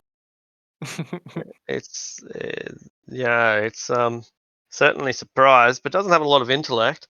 And so its response to being injured so strongly is to redirect its attacks towards Eleanor and Sildarin. If it gets another turn with Finnick up next. Wow, indeed. Yeah, that's me. Finnick, you again have advantage. Your position remains strong. Sweet. You guys don't mind if I do a little bit of damage to you, Baxton? I don't mind. I mean, I think most of us have advantage against dex saves and spells anyway. So that'll be my first shot. Duck and 25. cover. Bam, that's enough. And then that will be... Oh, Jesus no, not really. What the Really? Wait, does the purple worm count as a dragon? No. That's not a dragon slaying arrow. Oh, it's just. Oh, yeah, that's just from the dragon. So it's My 2 God, from archery, how? 1d6 from the reaction from his dragon, 10 from sharpshooter, plus 3 arrow, 4d8 lightning arrow, and then 4d6 blood of fury tattoo. Oh yeah, We look at bought the new damage. magic items. I bought a blood fury tattoo. Yeah, look at the damage rolls for his lightning arrow and the blood fury tattoo. Look how high he rolled. That's why it's so much. What Right. was the total damage? That's The total? enormous. That's 74 damage. I think. 74 damage in one shot. Like you've just achieved Pathfinder with D&D through that. That's brilliant. I realized, like, in the last session when you said we could buy the magic items, I saw this blood fury tattoo. And I thought, "Ooh, that's just my lightning arrow, but I don't have to cast it as a spell." I don't even know what How many that times is. can you use that tattoo? 10 times a day. 10? What? Jesus. Jesus. Really? Okay, that is a lot. Gets 10 charges, and you can use one charge to add 4d6 necrotic damage. I guess it doesn't Then you recharge. get. I don't know. And then you use another charge if they're in melee range to stab people. How much did it cost? I don't remember. God. It's in the Red Wizard thing. I want two. Super expensive. It's like Correct. 30,000. 30,000? Yeah, it was one of the more expensive things. Like second. No, it was actually surprisingly really cheap. I thought it was 30 when I saw it. God. Wait, 46, it 10 regains all charges. charges daily at All dawn. right. So that will at least change. Like, it still has 10 charges, which is still fucking enormous. But in this campaign, items only get 1 charge per day, whether it's a wand or a staff or anything else. So this will only regain 1 charge a day. But the nature of this campaign tends to be that we take 1 week breaks between adventures anyway. So it's likely that you're going to have 10 charges, at the start of most adventures. So yeah, it won't affect you too much, except in like a mega dungeon situation. But yeah, it only gets 1 charge back per day. Apart from that, my god, fucking 40d6 extra damage a day. It's just absolutely phenomenal. And you heal that. Jesus. And you heal it. What Yeah. the hell? You regain a number of hit points equal to the necrotic damage dealt. All right. Yeah, like we're like a level 10 party, but with the magic items we're effectively level 15 or higher maybe. Like we are making absolute crazy. It's like I'm just here with my robe of eyes, and you're just gods. Yeah, like what is the CR of a purple worm? 15, and it's going to be done in 1 round. Yeah, we're about to like 1 round of purple worm. Yeah. I don't. All right. So let's get back to it. We won't review that. That's been we've seen that it's nuts. I guess that's what this campaign is now. But yeah. The main problem is that I don't review stuff like this. Obviously, should have reviewed it more thoroughly. But the other problem is that the way they value those items in those books is atrocious. Just atrocious. At least this one's Like, wondrous and legendary. 30,000 is, maybe fair, but I reckon 100,000 is probably more fair. Still, 30,000, the whole point of having as much money as this party does is so that we can do shit like that. Fuck, that was amazing. And the poor purple worm is really regretting this. Just I lobotomized guess it. I'll do my second attack. Oh, all right. Go ahead. Go ahead. Excuse me, I have a second attack. I'm sorry. Did I break your concentration? All right, that puts it at -5. So We didn't even get to flightless. One turn each. My god, CR15 creature just dumpstered. All right. There, Would you man. now like to harvest the venom so that on Yes. your next attack you can add an extra 12d6 poison to it? So I would like to do my survival check to try to get that poison. Like, just Go click ahead. the damage, just to be like, hey, look, this is what it could have done to you. Precisely. It's like I think CMO is just looking down. Is like, DM, I picked a good champion. Exactly. So it's 1d3 doses. of damage that 1d6 doses of this. I'm trying to copy and paste it. My mouse is so bad. I need a new mouse. I think the Just laser's give him some dying. cheese. Yeah, she's a laser mouse, so cheese might not be enough. It might maybe camembert. I think laser mice have expensive tastes.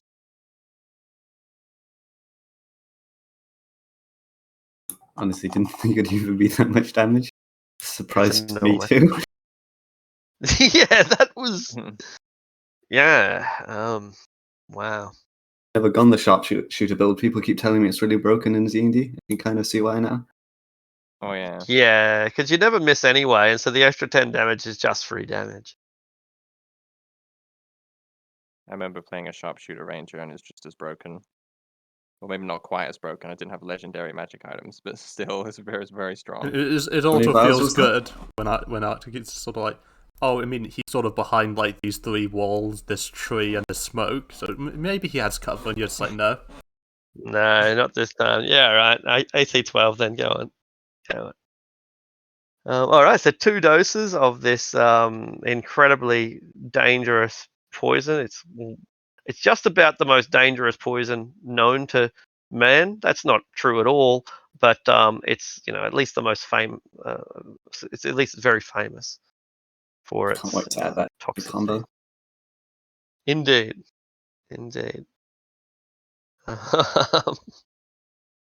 He might be able to do over 100 damage in a single attack. Yeah. Also, I guess we take lightning arrow damage as well a little bit. Oh, do we? Okay, let's. Oh yeah, we're in the vicinity of it, so I think we would. It's within Everybody. 10 2d8, unless they pass my very small DC. Very good. So everyone, including Moog, including the horse, 2d8 damage. DC 15. Is it a half damage on a success? Yeah, Dex. Yeah. Half on a success. All right. Better not pop my horse. 5 damage reduced to 2 if you're. Oh, whoa, that's not And 5. got evasion. That's a lot more than 5. Putting out the description because I can't remember it off the top of my head.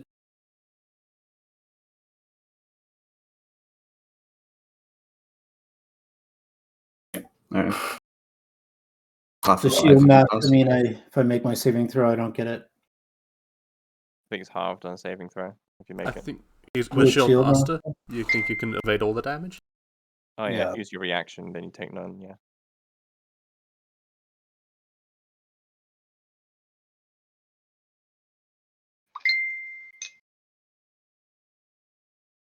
And I guess since it's lightning, Flightless could avoid the damage by just throwing something metal in front of him, so it arcs to the metal item instead of him. Sure.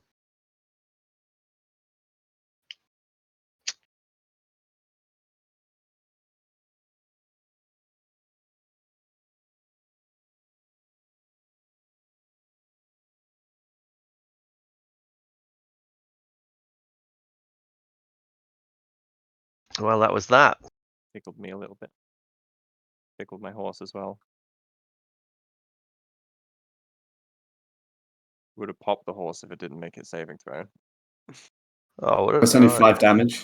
That ignore that thing there. The 2d8 up there, it's only 5. Yeah, 5 reduced to 2 on a pass. Ah, alright, okay. It's not that big one. I just did that for the spell description if anyone wants to read it. I don't know how to post spell descriptions without the damage. So it seems that these attacks have gone on throughout the city. This was not the only purple worm. A bunch of them erupted in different places and caused chaos, while the dragon flew around the city with its rider, again insisting on its proposal. But by the time we reassess the situation and try to reinforce the place that is being attacked by the dragon, the whole thing is over.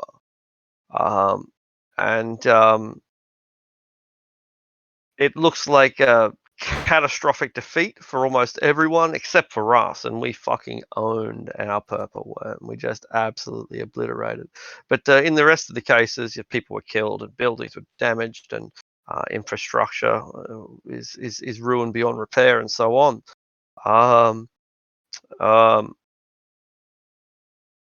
there's an adventuring party that was killed here, a group called the Cloak of Courage, and a memorial will be held in their a service will be held in their memorial since they died.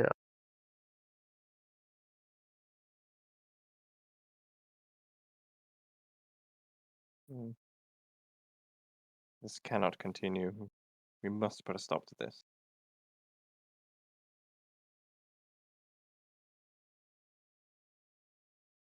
This Finnick being finicky is going to go stand over the corpse of his defeated foe. Stand on the corpse of your defeated foe. Huge. I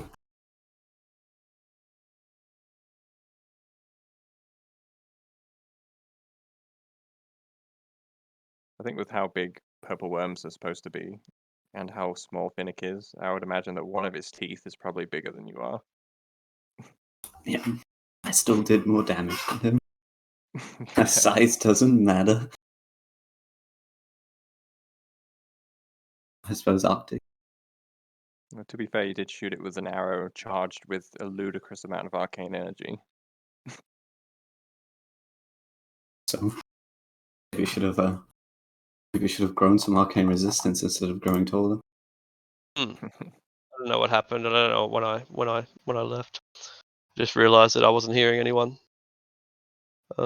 Just imagine if that attack was a critical hit. And spicy. Very spicy. That might have that might have the potential I think just you might to have one-shot it, yeah. like even from 4. Yeah. I think it might Sure. have, yeah. 240 hit points, I think they've got. I think it would have been just short of 200. I'm not sure they would have one-shot it. So sorry, my headphones dropped out. I'm not sure when they did. But the city is in turmoil. There's fires burning. Parts of the we were the only successful group that repelled our purple dragon, our purple worm. Are we going to make sure that the city is safe? Are we going to liaise with some of the people on the ground, or are we refocusing and now going on to the palace? Palace. Yeah, I think we need to get to the palace. All right. And Flightless will again put on his human wizard disguise. Yeah.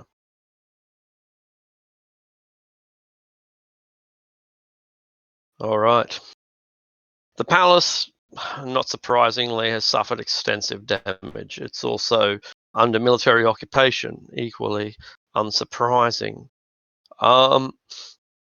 So we're treated with extreme prejudice while we approach the palace, and we find ourselves being condemned by some purple dragon knights who warn us not to take another step closer. Ask us to identify ourselves, that kind of introduction, harassment, whatever. See. Oh, I've got something new to my introduction now. I'm Baron Finnick, Slayer of Worms, and I'll show my paperwork. Huh. Baron Finnick, right this way. We've been waiting for people like you. And they escort you through this destroyed courtyard with its broken fountains and burned hedges and battle sites. And inside the palace itself, perhaps in a courtyard or in a ballroom or something, you're separated and given a room to wait in. Does anyone have a problem with that? I imagine the princess has a lot on her plate right now. You don't have an issue with that one? All right. So you're in some Spartan room. Probably once was a dining hall, but hasn't been used as a dining hall in some time. And sitting on your high back chairs, looking at the various tarnished paintings from centuries ago, you are first screamed by a war wizard of all things. So a war wizard comes out and tells you that you are about to be subjected to magical investigation. Do you consent? Yes. But before we continue, could one of your soldiers also go out and grab Lady Eleanor? She's quite important too. Oh, absolutely. I And they, assumed I came in with you. yeah, they bring the whole party in. Okay. Uh, So it's separate. and I separated separate rooms. I misunderstood the separation. My bad. yeah. Yeah. So they bring them all. They bring you all back together. And are ready to subject you to an interrogation process, all within the same room, a relatively spacious room. And this mid-level wizard wants to cast some spells on each of you in turn. Open my mouth and go, no. Very good. Do what you must. All right. Detect magic. Dispel illusion magic. becomes a Kenku. Exactly. He's kind of surprised. And then why were you wearing a disguise? He's a Kenku. I imagine he feels uncomfortable in his natural form. He'll sort of Are like they- he's been like excluded from these important discussions before. Like, just write that down on a piece of paper, hand it over. You were intending to deceive the Princess Regent. I guess I suppose like intending to make like her feel more comfortable. Yeah, please forgive him his deception. It was not out of any malicious intent, I assure you. My lady, if you should have any other deceptions, I would strongly encourage you to reveal them now. Look We around will everyone discover else. any ill intent. We will be reading each of your minds consecutively. Do what you must. Very well. And he makes good on his word. A priest comes out, and they hit you with a zone of truth. They then start asking you some questions and reading your thoughts while they do. What are your intentions in Cormier?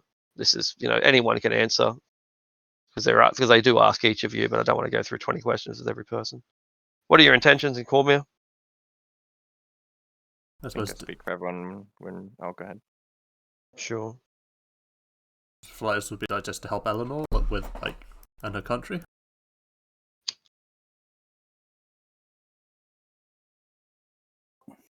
Give intelligence about Silverton and stabilize the country.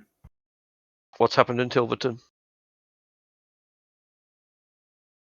The wizards, the bubble, sending it into another plane. Tell them Let's the see your story. thoughts. Yeah, the priest is scarred for life as Moog's surface thoughts turn to Tilverton. Actually, he'd be able to get exact play-by-play of what happened from Flightless's mind because it happened You within a have month. seen it directly. You are wise to have come here immediately. Do any of you have ill intentions towards the princess? Does anyone? Because they're reading your mind if you do. No. No. No. Nope.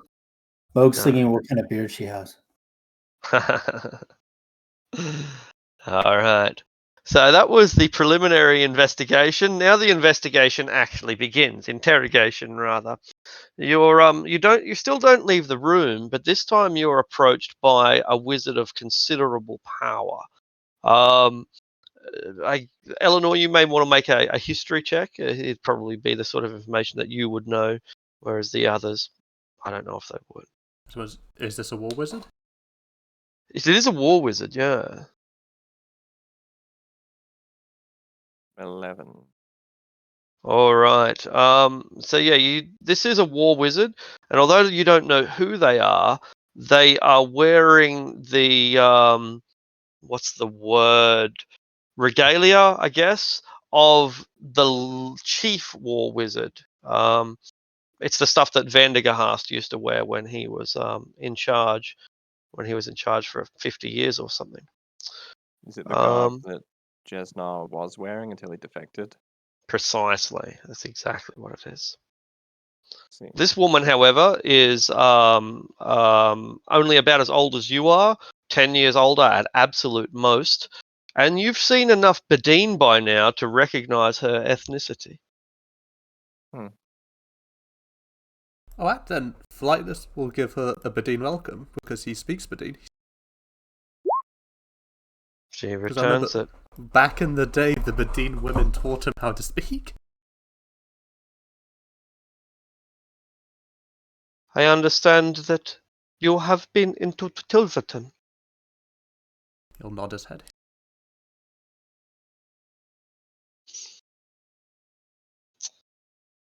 Because he'll also write his memory is very good, so if probed, it'll be a very accurate account of what happened.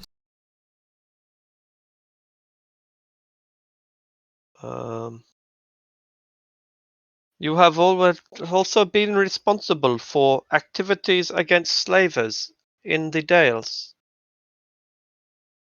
Again, nods his head. Right. And this is for everyone, yeah.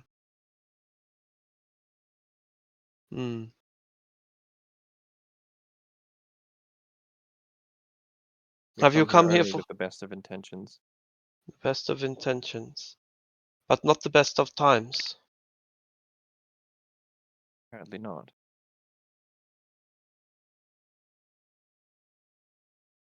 Your weapons will have to be confiscated. Understandable. Good. Your magic items as well.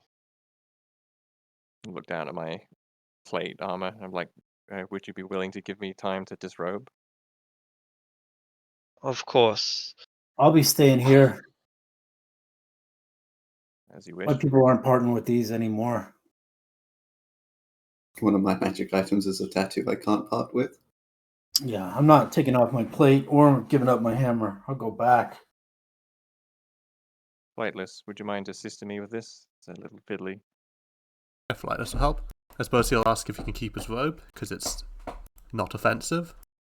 And it's been very useful in the past. Shakes his head. You must understand that the safety of the Princess Regent must come first. His ability There are to see the assassins. invisible. There are assassins everywhere. Disrobe bit by bit until I'm only wearing the gambeson beneath, which I imagine doesn't have any magical properties. Yeah, good call.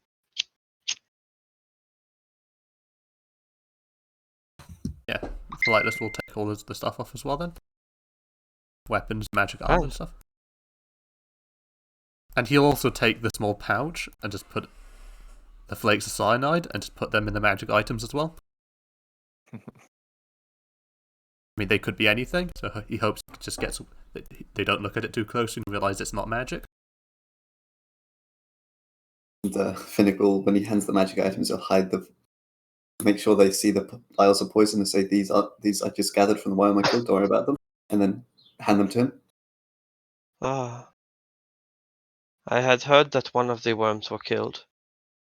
Congratulations. I mean no harm.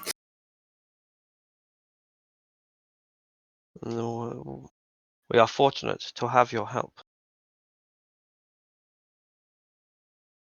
If you are coming with me, follow me now. The princess awaits. Follow. Alright. When was the last time we leveled up? Last session, I think. Yeah, it just happened, didn't it? Yeah, exactly. No, I forgot to update that. Ignore that. Alright. Well, we should probably leave it there then. When did we level up? At last session. We're level 10 right now. Oh, Was that the session I missed? Ah, very good. Oh, you can level up. Ooh.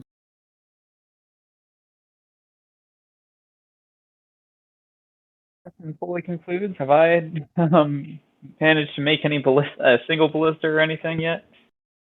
Yeah. Well, probably not yet, because they've only walked 1 mile. I guess The we should combat say goodbye took to the internet. 6 seconds. Goodbye, See you internet. later, everyone.